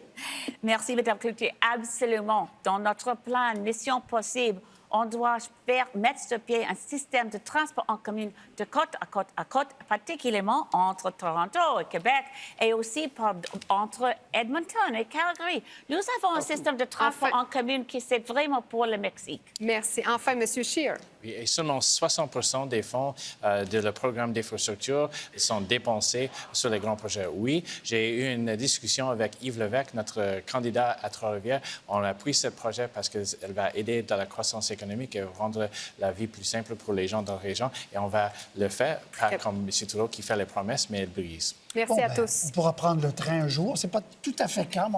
Merci beaucoup, Patricia. Merci. Merci. Alors, prochain thème. Politique étrangère et immigration. Nous débutons avec un citoyen. Il est à Dieppe, au Nouveau-Brunswick. Philippe Marcil. Je crois que vous êtes à l'Université de Moncton, M. Marcil. Bonsoir à vous. Les chefs vous écoutent. Votre question. Bonsoir, les chefs.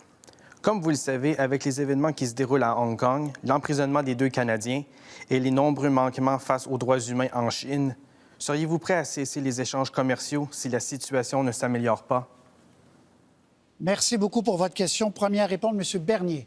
Oui, la priorité est bien claire, c'est de faire en sorte que les Canadiens puissent être retour au Canada. Et actuellement, bien, qu'est-ce qui arrive? C'est les relations avec la Chine qui sont très... pas leurs meilleures, si on peut dire, mais pas seulement la Chine, avec d'autres pays, à cause du gouvernement de Trudeau. Donc, ça serait une priorité. Comment faire? Bien oui, il faut avoir l'aide de nos alliés, mais aussi, en même temps, regarder nos relations commerciales avec la Chine. Et ça peut être quelque chose qu'on va évaluer pour imposer des tarifs si jamais on n'a pas la réponse à ce qu'on veut, c'est rapatrier ces Canadiens-là le plus rapidement possible. Et aussi, ce que je peux vous rajouter, c'est que c'est important de s'assurer qu'on ait des bonnes relations avec l'ensemble des autres pays, parce qu'avec M. Trudeau, avec les États-Unis, on n'a pas la meilleure entente, et avec l'Inde aussi, c'est un désastre. Merci, M. Bernier. M. Trudeau. On reconnaît que la priorité, c'est toujours de défendre les intérêts des Canadiens et de défendre les Canadiens. C'est pour ça qu'on a justement fait activer tous nos alliés autour de la planète pour mettre de la pression sur la Chine, pour leur dire que non, ça ne se fait pas de détenir de façon arbitraire des Canadiens pour une raison politique. On va continuer de chercher à résoudre cet enjeu tout en reconnaissant que la Chine est une économie en croissance qui prend beaucoup plus de place, qui crée des opportunités économiques pour nos producteurs, pour nos travailleurs, mais nous devons toujours être là pour défendre nos valeurs, nos principes, et c'est ce que nous allons toujours faire. Merci, M. Trudeau. M. Scheer. C'est pas une grande surprise que le gouvernement de la Chine ne respecte pas Justin Trudeau. Après de son voyage désastreux en Inde, il y a beaucoup des chefs d'État de G20 qui ne respectent pas. M. Trudeau n'a rien fait pendant 9 mois pour protéger les Canadiens et les Canadiennes, pour les intérêts des Canadiens. J'ai dit que, comme Premier ministre, je vais retirer l'argent canadien de la Banque d'infrastructure asiatique.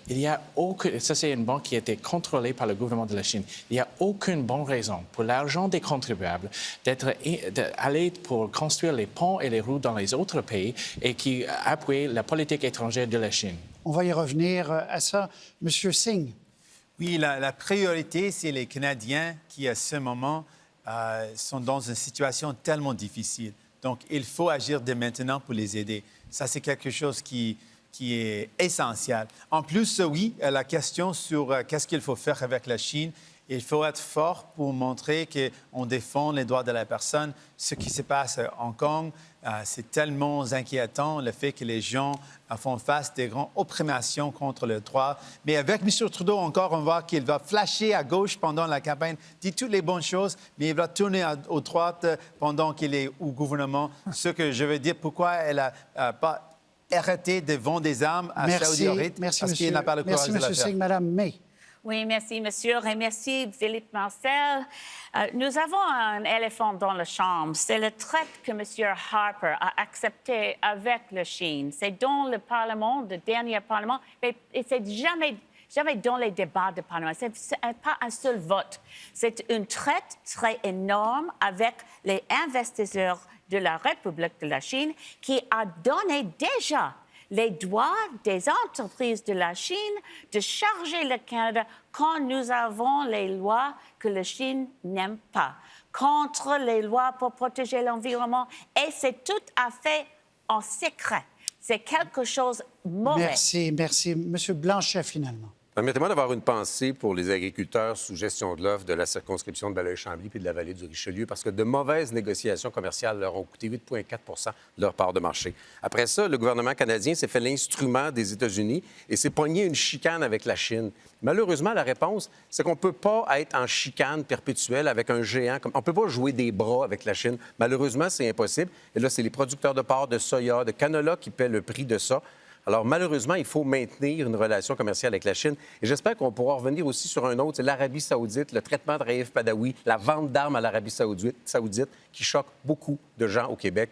Il faut que ça cesse. Merci, M. Blanchet. Alors, M. Marcel, merci beaucoup de votre question et nous poursuivons sur le thème. Alors, on va poursuivre sur ce thème de la Chine et sur cette crise diplomatique. Depuis donc 10 mois maintenant, on vient de faire mention de ça, il y a 2 Canadiens qui sont emprisonnés en Chine en représailles à l'arrestation de Meng Wanzhou, la directrice financière de Huawei. Monsieur Scheer, vous voulez durcir le ton envers la Chine et imposer des tarifs douaniers. Est-ce que c'est la méthode Trump que vous proposez? Pas du tout. C'est un contraste sur la méthode d'inaction de Justin Trudeau. Parce que c'est clair que pendant cette crise, il n'a rien fait. Il a pris 9 mois de nommer un nouveau ambassadeur et il a pris 9 mois. C'est seulement juste avant le déclenchement des élections qu'il a fait une crainte pour le tribunal mondial pour le commerce.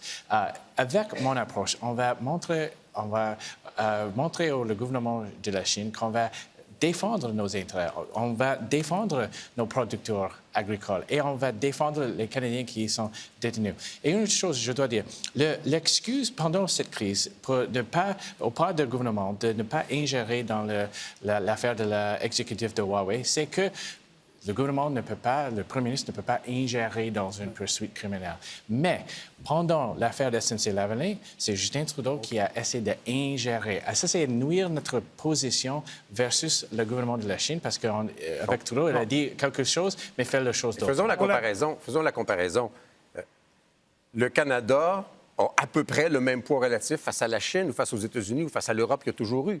Et les relations commerciales avec l'Europe ou l'Asie ont fonctionné relativement bien. Pourquoi est-ce que récemment, ça s'est mis à aller tout croche? Ça s'est mis à aller tout croche parce que la crédibilité de l'interlocuteur, et ça compte, la crédibilité de l'interlocuteur, n'est pas à la hauteur. Il y a eu un discrédit international, ce qui a fait que le président des États-Unis peut quitter une rencontre, nier un communiqué qui a été émis, se moquer du premier ministre du Canada. Je pense qu'il y a une question de respect qu'un pays, qui est quand même un pays du G20, doit exiger. M. Bernier. Bien, la politique étrangère du Canada doit être axée sur la sécurité et la prospérité des Canadiens. Et j'aimerais faire remarquer que dans ce thème-ci, c'est politique étrangère et immigration. Et je suis seul ici sur le plateau qui est prêt à faire en sorte à dire oui au gouvernement Legault en ce qui concerne l'immigration. Le gouvernement Legault veut un seuil d'immigration plus bas et s'assurer d'avoir plus d'immigrants économiques. M. Scheer veut toujours avoir plus d'immigrants. Il est d'accord avec M. Trudeau à 350 000 par année. Vous n'avez pas de solution pour régler la route, les gens qui passent illégalement à la route Roxham. Et ça c'est important. Il faut s'assurer que les gens... Scheer, sur l'immigration, d'ailleurs, M. Bernier, c'est clair, on le sait, il veut baisser les seuils d'immigration. Vous, c'est quoi votre position là-dessus? J'ai fait une grande tournée du Québec à l'écoute des Québécois. Et dans chaque endroit, j'ai entendu la même chose. Il y a une pénurie de main-d'œuvre. Et je suis préparé de travailler avec M. Legault pour donner plus d'autonomie au Québec pour l'immigration. Et je suis le seul préfet. Et je dois dire qu'avec plusieurs députés bloquistes, on ne peut pas faire parce que Justin Trudeau va rester compromis. Monsieur Avec les sièges bloquistes, ça va garantir que Justin Trudeau va continuer Monsieur Legault de prendre j'aimerais prendre la aucune parole action pour là-dessus. régler la situation à nos frontières. Monsieur Blanchet, vous avez été... On nous dit, voter pour le Bloc, c'est voter pour les libéraux. Voter pour le Bloc, c'est voter pour les conservateurs. Voter pour le Bloc, c'est voter pour le Québec, parce qu'on s'en va dans un Parlement, c'est une démocratie. Première chose. Deuxième chose, M. Legault et le gouvernement du Québec ont demandé clairement les pouvoirs, pas un petit peu de pouvoir le mercredi après-midi, les pouvoirs en immigration, sauf ceux qui touchent à la sécurité. C'est ce que vous devriez vous engager tout le monde à confier au Québec, notamment pour les enjeux économiques. Vous aimez, sur l'immigration. Vous aimez prétendre d'être le meilleur ami de M. Legault, mais honnêtement, soyez honnête, après l'élection, vous allez travailler Monsieur pour Scheer, vous écoutez pas, Monsieur Bernier. Monsieur Scheer, un à la fois, messieurs, ça le Québec devrait avoir tous les attributs de la souveraineté. C'est une révélation. C'est important de dire, Monsieur Bernier, allez-vous voter dans les prochaines élections provinciales? Est-ce que vous êtes le meilleur ami? C'est peut-être Est-ce que vous êtes le meilleur ami? Mais dites, soyez honnête avec lui. Après les élections, vous allez travailler, les députés bloquistes vont travailler pour le Parti québécois. Le Bloc québécois. Monsieur Blanchet, voici le meilleur exemple d'une cacophonie. Ouais. Les gens n'ont rien compris. Monsieur Roy, et il reste 48 secondes. Tant pis pour vous. Bon, il reste j'ai 48 secondes. Non, vous n'avez pas 48 secondes, vous avez 20 secondes. Allez-y. Je crois que vous avez été inéquitable là-dessus. Ce qui est à dire, c'est que M. Scheer n'est pas d'accord avec M. Legault, qui veut avoir des entrevues avec chaque immigrant, qui veut s'assurer d'avoir un test de valeur. Il n'est pas d'accord avec le test de valeur. C'est vrai. Et il est en train de dire aujourd'hui qu'il va régler la route Roxham. Vous ne le réglez pas. Et si on veut vraiment avoir plus d'immigrants de nature économique, il faut avoir moins de réfugiés. Et c'est ce qu'on veut faire. On veut aider les vrais réfugiés où leur vie est en danger dans d'autres pays. Merci, M. Bernier. M. Scheer, 10 secondes. M. Blanchet, 10 secondes. Je vais prioriser les réfugiés qui quittent la guerre civile, qui quittent les désastres naturels, qui viennent de l'État de New York. Et je vais régler le fait dans l'entente de Qu'est-ce que vous allez faire? Qu'est-ce que vous allez faire? Je vais appliquer les mêmes principes dans les endroits comme Roxham. On va assurer que notre système soit concentré sur les vrais réfugiés. Deux choses. Appliquer l'article 10 de l'entente entre les tiers pays sûrs pour fermer le chemin Roxham et forcer les gens à passer par les vrais postes frontaliers. Respecter la démocratie. Les gens qui votent pour le Bloc ont le droit. Très bien. Autre trio. M. Singh, Mme May, M. Trudeau. M. Trudeau, on poursuit la discussion sur l'immigration. Est-ce que vous êtes prêt à donner les pouvoirs que le premier ministre du Québec vous demande en immigration?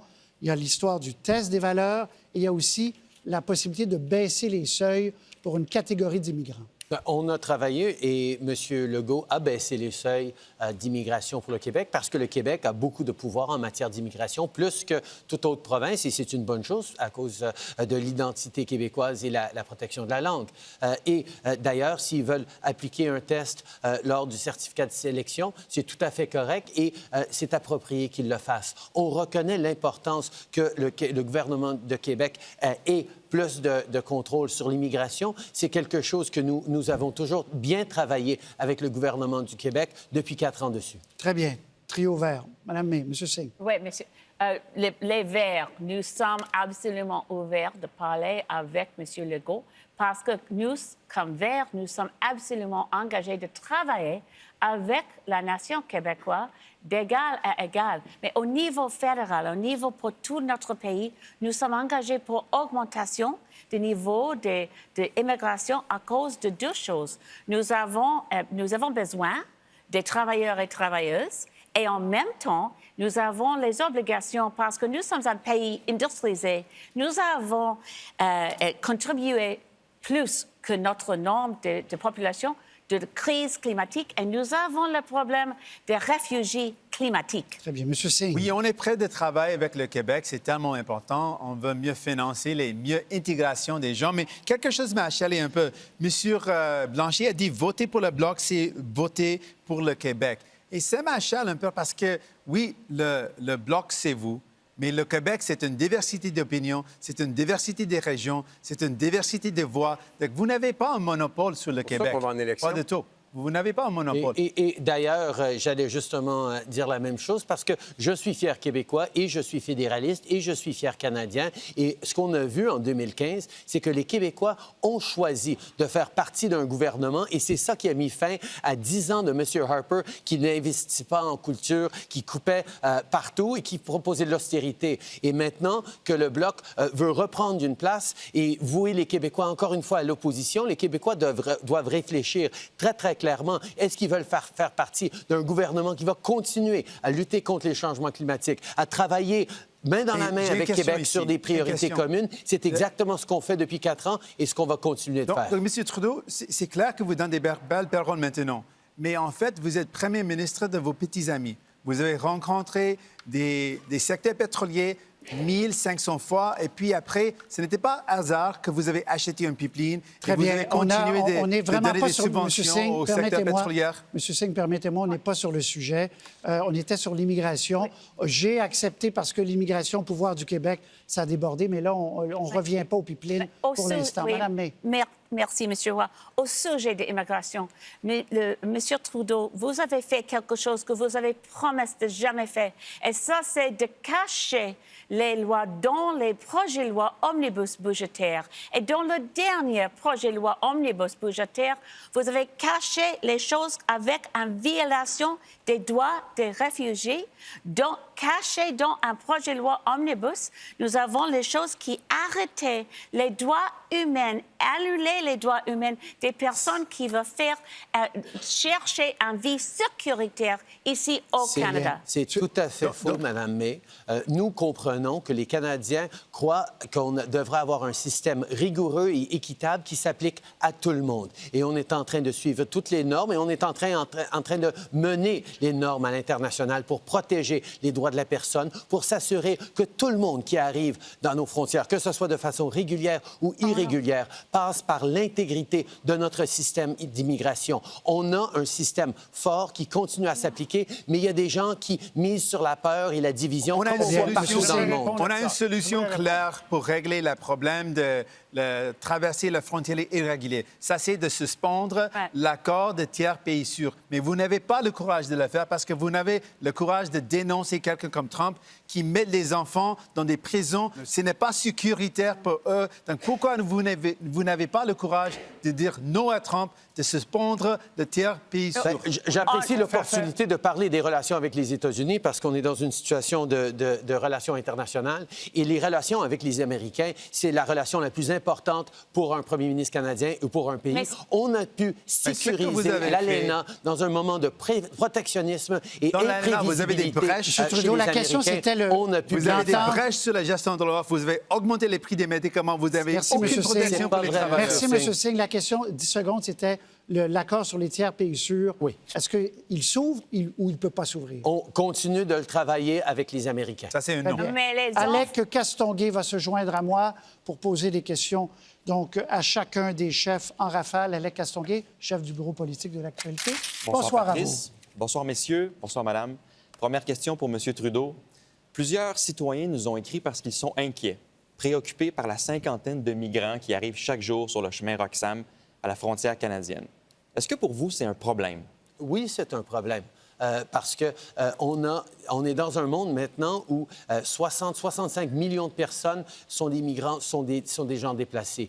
On reconnaît qu'on a une responsabilité de passer ces gens-là dans l'intégrité, de façon rigoureuse dans notre système d'immigration, et c'est ce qu'on fait. On a fait les investissements nécessaires. Il n'y a pas de passe-droit à la frontière. Tout le monde qui vient de façon régulière ou irrégulière a ses vérifications de sécurité et passe dans toutes les étapes de notre système d'immigration.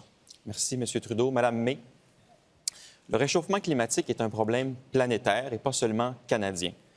Dans les 10 prochaines années, la Chine prévoit ouvrir 6 nouvelles centrales au charbon chaque mois.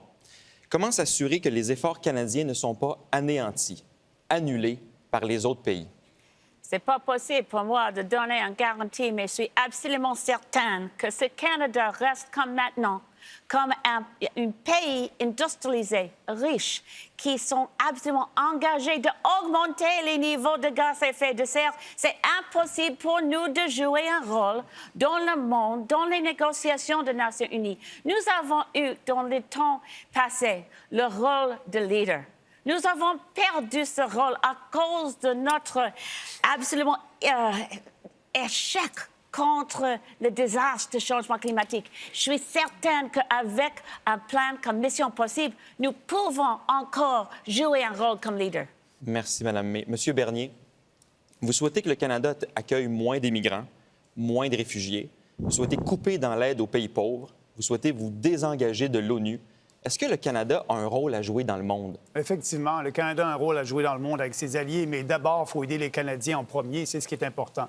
Et en ce qui concerne l'immigration, vous avez raison d'en parler parce que M. Trudeau a laissé sous-entendre tout à l'heure que notre position sur l'immigration est une position radicale. Lorsque 49 des Canadiens veulent un seuil d'immigration plus bas, et on est le seul parti ici qui en parle, on est seulement 6 des Canadiens veulent encore plus et plus d'immigration. Nous, ce qu'on dit, il faut orienter ça sur l'immigration de nature économique et il y a un coût. Il y a un coût social à avoir toujours plus et plus d'immigration. Regardez juste sur les maisons, le prix des maisons à Toronto et aussi en Vancouver.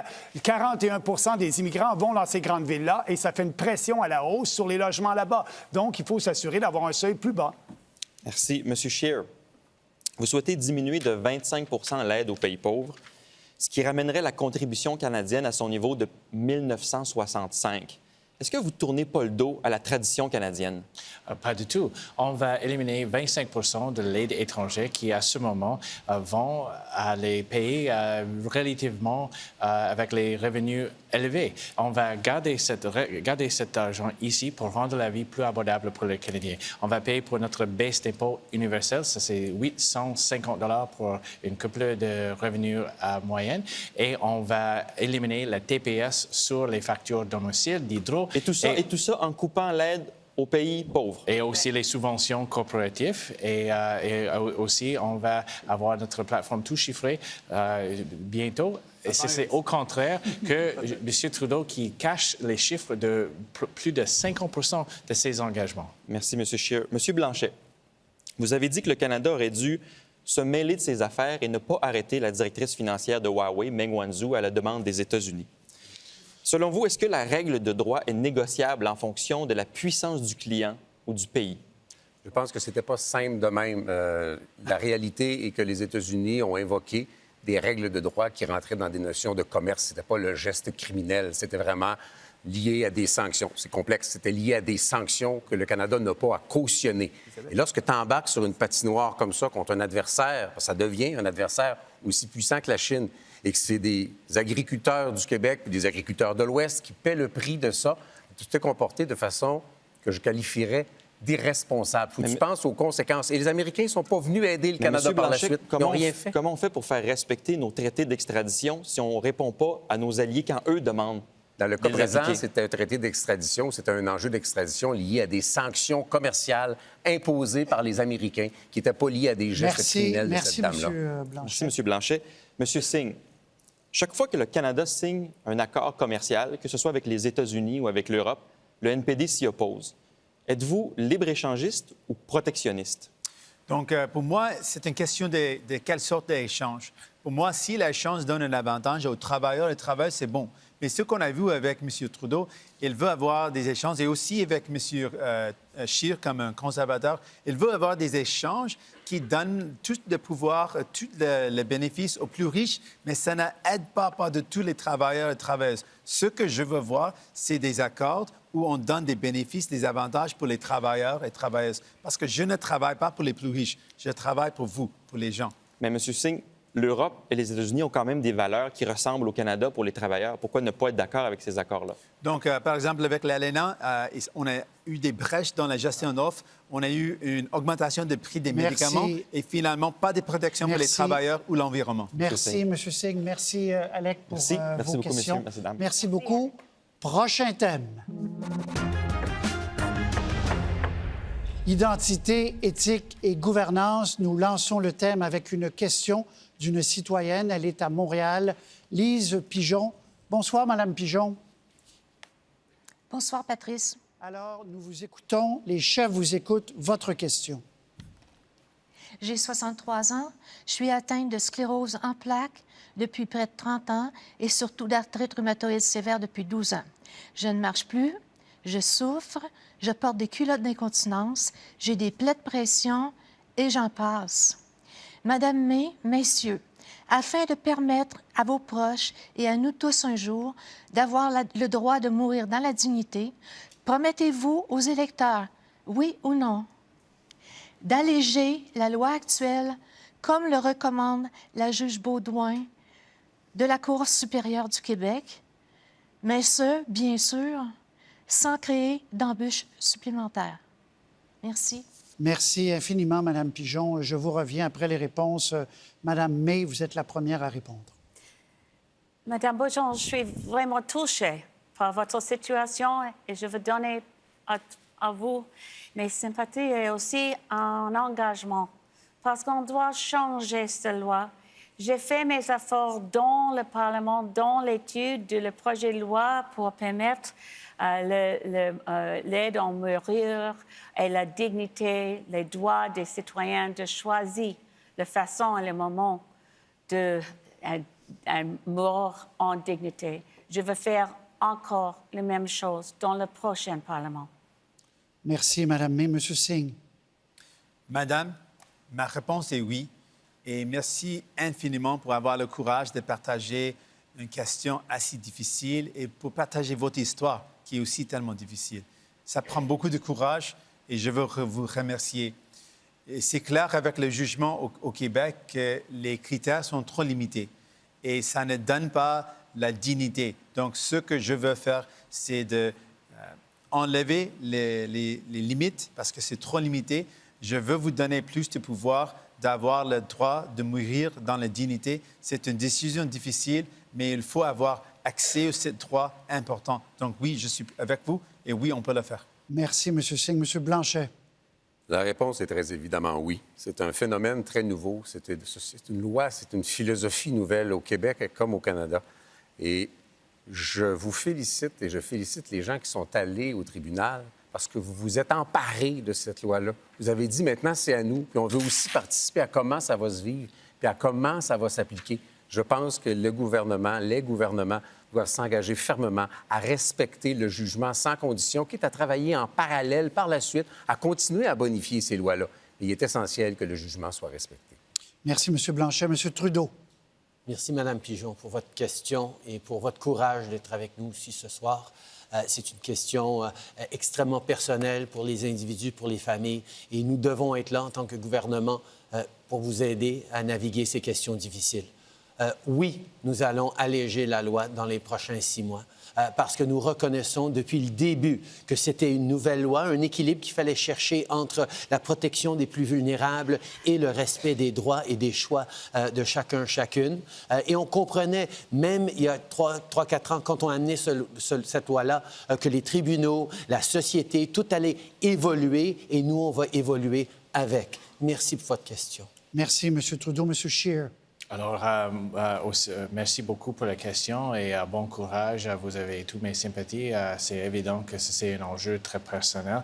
Et je dois dire que ça, c'est un des moments que j'ai trouvé que tous les partis au Parlement ont vraiment essayé de trouver le terrain commun, le bon voie pour répondre aux décisions de cour, mais en même temps trouver l'équilibre pour protéger les gens vulnérables et les choses comme ça. Et pour moi, nous allons toujours respecter les décisions de cour. En même temps, on va faire une revue de la décision et de la régie, parce que, comme M. Blanchet a dit, ça, c'est un vrai, tellement nouveau système de régie ici au Canada. On doit assurer qu'on trouve le bon voie. Merci, M. Scheer. Conclusion, M. Bernier. Oui, effectivement, cette loi-là doit être révisée. Moi, je peux vous dire que j'ai voté en faveur au fédéral de la loi pour mourir avec dignité. Et on prône la liberté et la responsabilité individuelle au Parti populaire. Je m'apprête effectivement à m'engager à regarder cette législation-là et s'assurer que les gens qui prennent cette décision difficile avec leur père soient capables de faire ce qu'ils veulent faire pour leur fin de vie. Donc, vous avez complètement l'appui du Parti populaire dans votre démarche. Merci, M. Bernier. Et merci surtout à Mme Pigeon. Vous êtes la plus courageuse d'entre nous ce soir ici. Merci beaucoup d'avoir eu...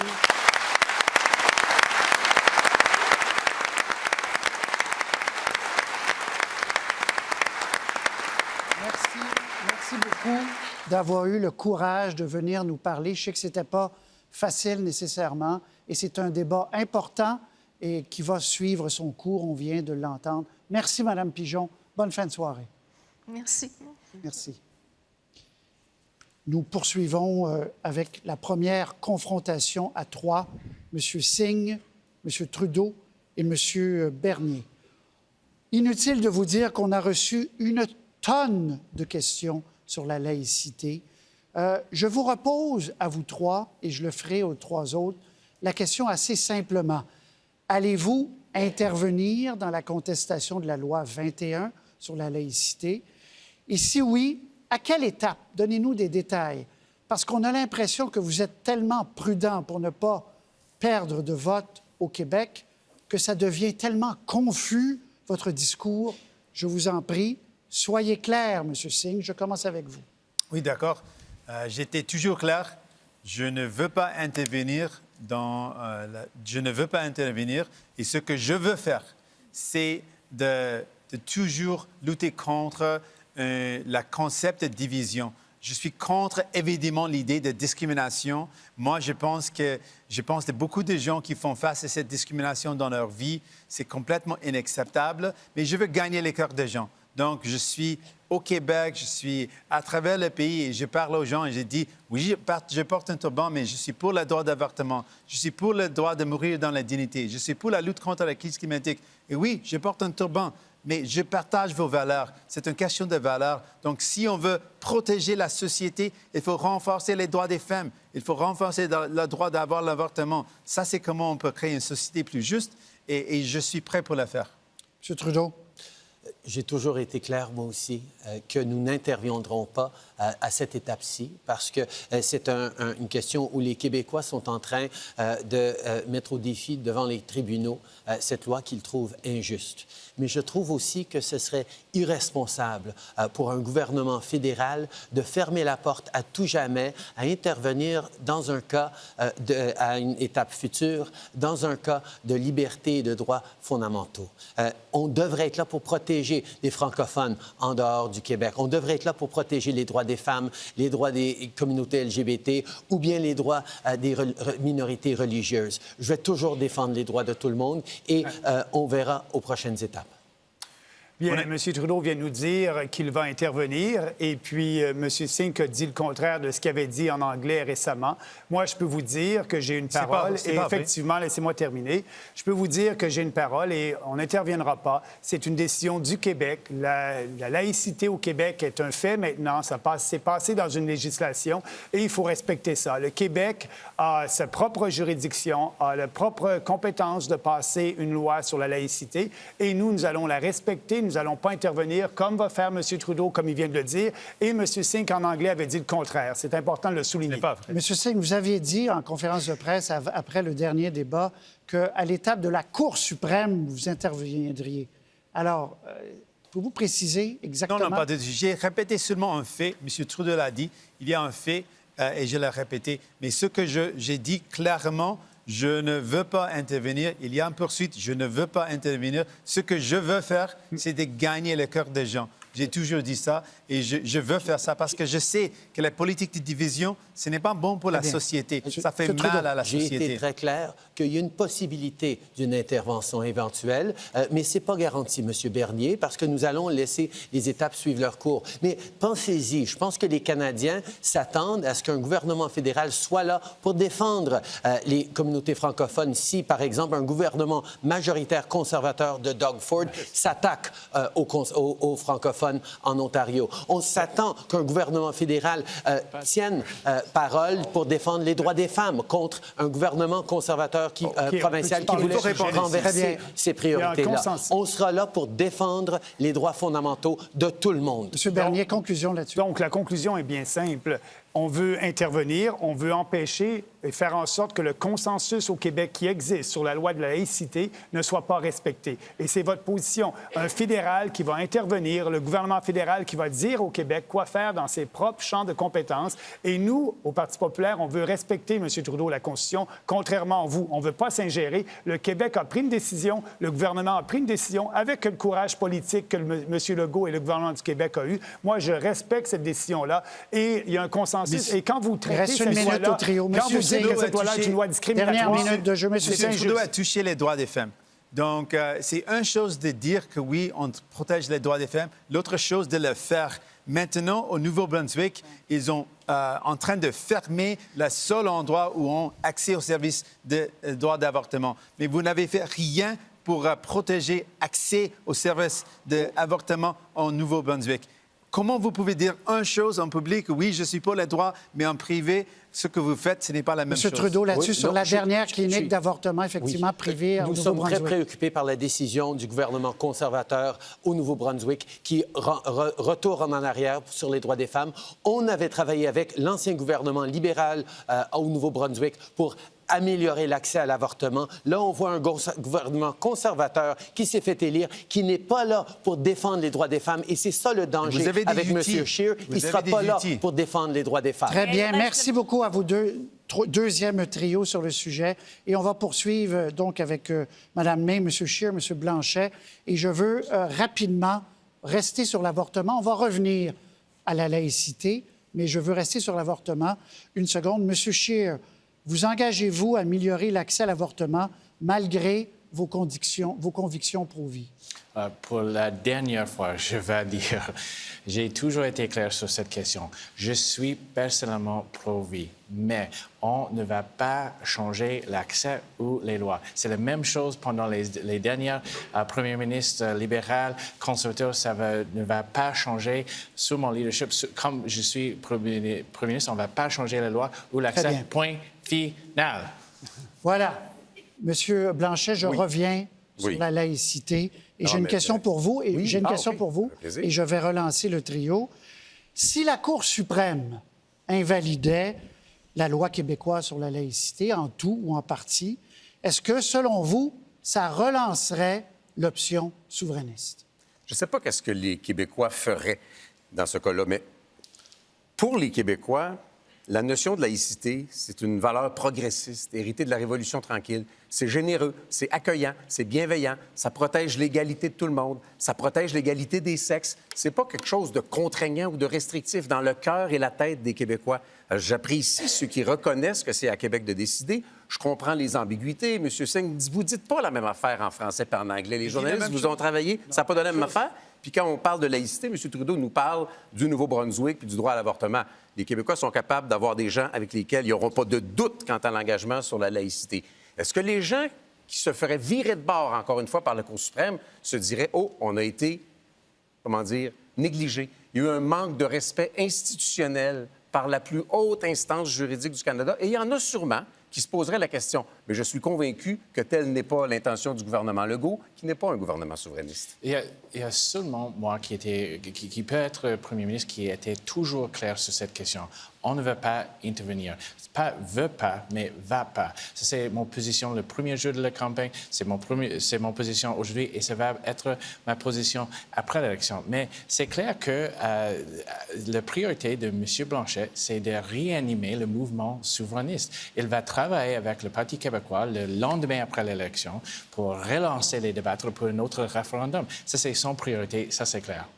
Madame May. Oui, aussi, je ne veux pas intervenir, mais je pense que c'est vraiment un peu bizarre dans ces élections fédérales. Je suis d'accord avec Chantal Hébert, qui a écrit aujourd'hui que ce n'est pas un enjeu dans une élection fédérale. Et nous avons eu le débat au sujet de loi 21. Je pense que plus que la crise climatique dans toute cette élection, pour ça, je suis inquiète. J'espère que le Québec comme nation, reste une société inclusive. Je pense que c'est une question pour le Québec et les Québécois, les Québécoises. Mais maintenant, s'il vous plaît, il reste à discuter qu'est-ce qui passe pour les personnes dans le nord du Canada, l'Arctique, les personnes dans la région atlantique, les questions pour les fermières. Ce n'est pas dans les débats. Si on parlait seulement pour quelques secondes sur cette loi, parce que M. Trudeau a dit quelque chose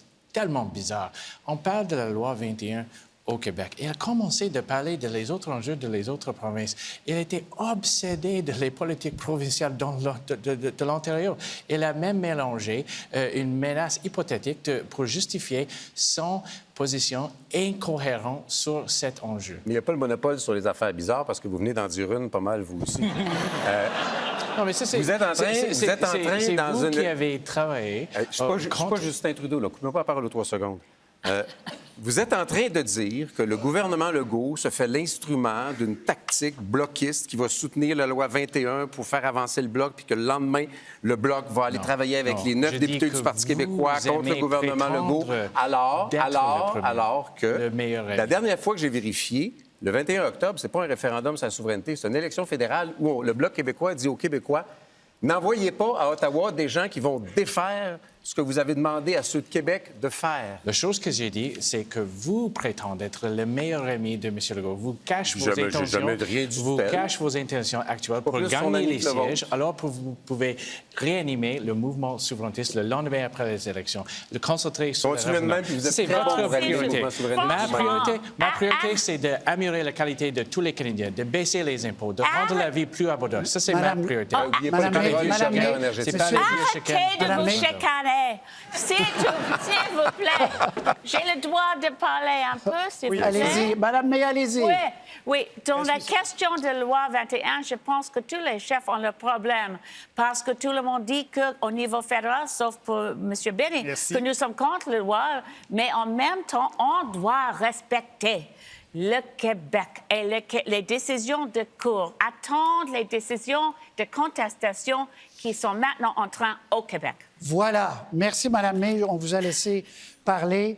Question en rafale. Maintenant, il y a été beaucoup question de cette histoire au cours des derniers mois sur la scène politique canadienne. Alors, je vous pose la même question à tous. Souhaitez-vous un accord de réparation pour SNC-Lavalin pour que l'entreprise, je le rappelle pour le bénéfice des gens à la maison, pour que l'entreprise ne soit pas obligée d'être condamnée à ne plus recevoir, s'il y a une condamnation, des contrats publics pendant 10 ans. Premier à répondre, M. Bernier. Nous sommes le seul parti, je suis le seul chef qui a dit à l'époque qu'il n'y a aucune corporation qui est au-dessus de la loi, aucune entreprise qui est au-dessus de la loi. Donc, le gouvernement de M. Trudeau a installé dans la législation canadienne une clause qui permet d'avoir des ententes spéciales avec des compagnies corrompues. Nous sommes contre ça. Toutes les compagnies doivent être traitées de la même façon, SNC-Lavalin comme les autres. Et ça, c'est très important parce que si vous ne faites pas ça, les compagnies et les gens vont perdre confiance dans notre système juridique.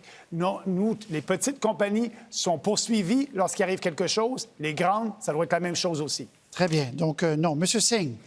C'est tellement difficile de dire ça, mais ça va être la seule fois dans ma vie que je suis d'accord avec M. Bernier. mais dans ce cas, oui... Il fallait un dernier débat. Mais c'est ça la dernière fois. Mais ce que je veux dire, c'est oui, c'est clair. Le résultat de ce qui s'est passé, M. Trudeau a essayé d'aider ses PDG, pas des travailleurs et travailleuses. Ce qu'elle a dit, en fait, il est un premier ministre pour ses petits amis. Il rencontre les grandes compagnies, il les aide, il peut les appeler et dire hey, « aidez-moi ». Il dit « oui, qu'est-ce que vous voulez ?» Moi, je suis pour les gens, je veux travailler pour les gens et je veux travailler pour les travailleurs et travailleuses. Ça veut dire qu'on a un système de justice qui est juste. Merci, M. Singh. M. Trudeau. Presque tous nos pays alliés, en Europe et ailleurs, ont un système d'entente de réparation qui permettent à une compagnie de payer des pénalités, de changer son comportement sans punir les travailleurs qui n'avaient rien à faire avec les décisions des hauts cadres. C'est une situation qui protège les travailleurs quand il y a de la malfaisance au niveau d'une compagnie. C'est un système qui fonctionne à travers le monde, mais la décision que si ça va être donné à une compagnie ici au Canada appartient uniquement au procureur général et au ministre de la Justice, et nous allons respecter cette décision quand elle sera prise. Monsieur Blanchet. Il y a beaucoup de choses à réparer dans l'entente de réparation. Il faudra réparer le mépris de M. Trudeau pour les institutions qui a fait planter une démarche qui aurait pu fonctionner, même s'il est exact que les grands pays occidentaux en général ont de telles ententes de réparation à même leur propre législation. Et il faudra réparer la mauvaise habitude, là je vois que M. Bernier s'ajoute à ça, puis que M. Singh s'ajoute à ça, de jouer le Québec corrompu. Les 3 400 employés de SNC-Lavalin actuels et la direction actuelle de SNC-Lavalin n'ont rien fait de pas correct. Les actions tombent, les morceaux vont être vendus, les travailleurs se cherchent des jobs et c'est un autre fleuron d'ingénierie québécois qui va tomber à cause de l'incurie ou de la mauvaise foi des partis fédéralistes. Merci, M. Blanchet. M. Scheer. Un fleuron de notre pays, c'est l'indépendance de notre système judiciaire. Et Justin Trudeau a essayé d'ingérer dans la décision indépendante de son procureur général. Et quand il n'a pas obtenu le résultat, la décision qu'il a voulu, il a lui congédié. Il a essayé d'ingérer et nuire notre système indépendant judiciaire. La décision doit rester avec le procureur général. Et ce n'est pas les excuses des emplois. Il y a seulement un job que le premier ministre a voulu sauver, et ça, c'est la de lui. La sienne. La sienne, merci. Madame May. Oui, je suis avec mon collègue, M. Singh. Je suis d'accord avec M. Bernier. Aucune entreprise, ni personne est au-dessus de la loi. Et c'est pour ça que je suis déçue avec M. Trudeau, parce qu'il a brisé la loi avec la pression contre notre procureur général et en même temps, le même projet de loi omnibus que j'ai parlé dans l'autre section, c'est dans le même projet omnibus budgétaire où ils ont changé le code criminel pour aider SNC-Lavalin. Ce n'est pas la façon de faire les bonnes décisions. Merci, Mme May. Débat ouvert qui commence. Je vous lance une question et ensuite les réponses sont à vous, bien sûr. C'est dans les crises qu'on mesure le jugement et la transparence d'un chef. Vous avez tous, ou à peu près tous, dû passer l'éponge sur des candidats. Dans certains cas, vous avez dû en renvoyer. Des candidats embarrassants. À partir de maintenant, est-ce que vous nous dites que c'est tolérance zéro pour un candidat ou un député, éventuellement, pour toute remarque qui serait jugée raciste? Monsieur Blanchette. D'abord, je comprends très bien pourquoi cette question-là est là aujourd'hui. Si n'importe lequel des candidats qui ont été mis en cause avait refusé de s'excuser de façon explicite, il ne serait plus candidat du Bloc. Parce que je peux affirmer, et je suis convaincu que mes énormes réseaux sociaux, mon passé de chroniqueur, mon passé aux ex, tout ça a été scruté. Personne ne peut douter que je sois n'importe quoi qui soit un petit peu proche d'un raciste. Je n'aurais eu aucune espèce de tolérance et je comprends que les collègues aient fait la même chose dans un certain nombre de cas. Maintenant, ce qui me semble essentiel dans une campagne électorale, c'est que les gens choisissent pour qui ils vont voter en fonction des valeurs qui vont être portées. Et c'est de ça dont il faut parler. Bon. Nous, de tout cœur, on va travailler pour le Québec. Vous avez eu 4 exemples des gens qui ont dû s'excuser. M. Scheer aussi, M. Trudeau aussi. M. Scheer, allez-y. Oui, je peux vous dire qu'il y a un candidat qui n'a jamais été passé de notre système, notre processus pour analyser les candidats. C'est un candidat qui a brisé la loi sur l'éthique 2 fois. C'est un candidat qui a menti souvent, qui a menti beaucoup de choses dans sa vie. Et ça, c'est le candidat libéral de Papineau. M. Trudeau. Les excuses sont importantes, mais les gestes et les intentions et les valeurs sont importantes aussi. Et on va toujours juger selon les priorités, les valeurs et les actions de tous et de chacun. Ça fait partie du choix électoral que les gens font. Est-ce que les gens représentent leurs valeurs? Est-ce qu'ils sont là pour les défendre? Et je pense que les gens savent que depuis 4 ans, je les défends et on va continuer d'avancer en les défendant. Oui, nous ne sommes pas parfaits. Je ne suis pas parfait. Des candidats ont fait des erreurs. L'important, c'est que les candidats assument ces erreurs-là. Et s'il y a lieu à des excuses, oui, c'est parfait. Mais après ça, on doit s'assurer que ces gens-là partagent les valeurs canadiennes, les valeurs d'équité, de liberté, de tolérance. Et c'est ce qui est important pour nous. Notre parti est fondé sur des principes clairs, l'équité, la tolérance et le respect. Et on veut que nos candidats fassent la même chose et ils le font. Très bien. M. Singh. Donc, en fait, c'est une question d'authenticité. Donc, si quelqu'un s'excuse, mais il n'engage pas de changer pour l'avenir, et il n'y a pas un engagement fort de faire des choses différemment, donc non. Mais si c'est une s'excuse et aussi un engagement de changer, et aussi, en fait, si quelqu'un partage nos valeurs, et on va rester dans la partie. Nos valeurs, c'est de travailler pour les gens, pas pour les plus riches. Nos valeurs sont de travailler pour défendre les droits de la personne. Nos valeurs sont de vraiment avancer la justice sociale en même temps qu'on combat contre la crise climatique. On peut le faire ensemble. C'est exactement les sortes de candidats et équipes qu'on a. Et c'est exactement ce que les Canadiens ont besoin. Je pense que nous avons un problème dans notre démocratie. J'ai plusieurs gens qui m'ont demandé pourquoi qu'un citoyen va présenter pour un parti dans notre démocratie, dans les élections, parce qu'il y a toujours les choses qui sont embarrassées. Mais pour moi-même, c'est une question de le niveau de leurs commentaires. Nous avons dans le Parti vert zéro tolérance vers racisme, antisémitisme, sexisme, c'est clair. Mais on doit réfléchir parce que ces élections, dans les dernières quelques semaines, nous avons pris le temps, la grande majorité du temps, avec les petits politiques, pas dans pour un dialogue, pour aider tout le monde trouver les façons de travailler ensemble contre l'urgence climatique. Et jusqu'à ma dernière souffle, je veux essayer d'arrêter l'urgence climatique. Il faut travailler ensemble. Il faut qu'on fasse un bon choix. Il faut qu'on avance pour lutter contre les changements climatiques et on va continuer d'avancer. Merci. M. Scheer, un petit mot. M. Blanchet, un petit mot et nous concluons ensuite. Alors, le choix de cette élection, c'est clair. C'est 4 autres années avec les hausses d'impôts, la vie qui devient plus chère ou une pratique consultée avec moi qui va rendre la vie plus abordable. Blanchet, 10 secondes. On s'en va au Parlement. On votera pour ce qui est bon pour le Québec. On votera contre ce qui est mauvais pour le Québec. Merci. On décidera pour le bien. Mesdames et messieurs, merci. Madame, messieurs les chefs, merci à vous. Dans l'ensemble, vous avez été disciplinés. Merci. 21 octobre, jour du vote, mesdames et messieurs. C'est un rendez-vous donc pour la grande soirée électorale sur toutes les plateformes de Radio-Canada. Merci de votre attention. Merci à toute l'équipe derrière. À la prochaine.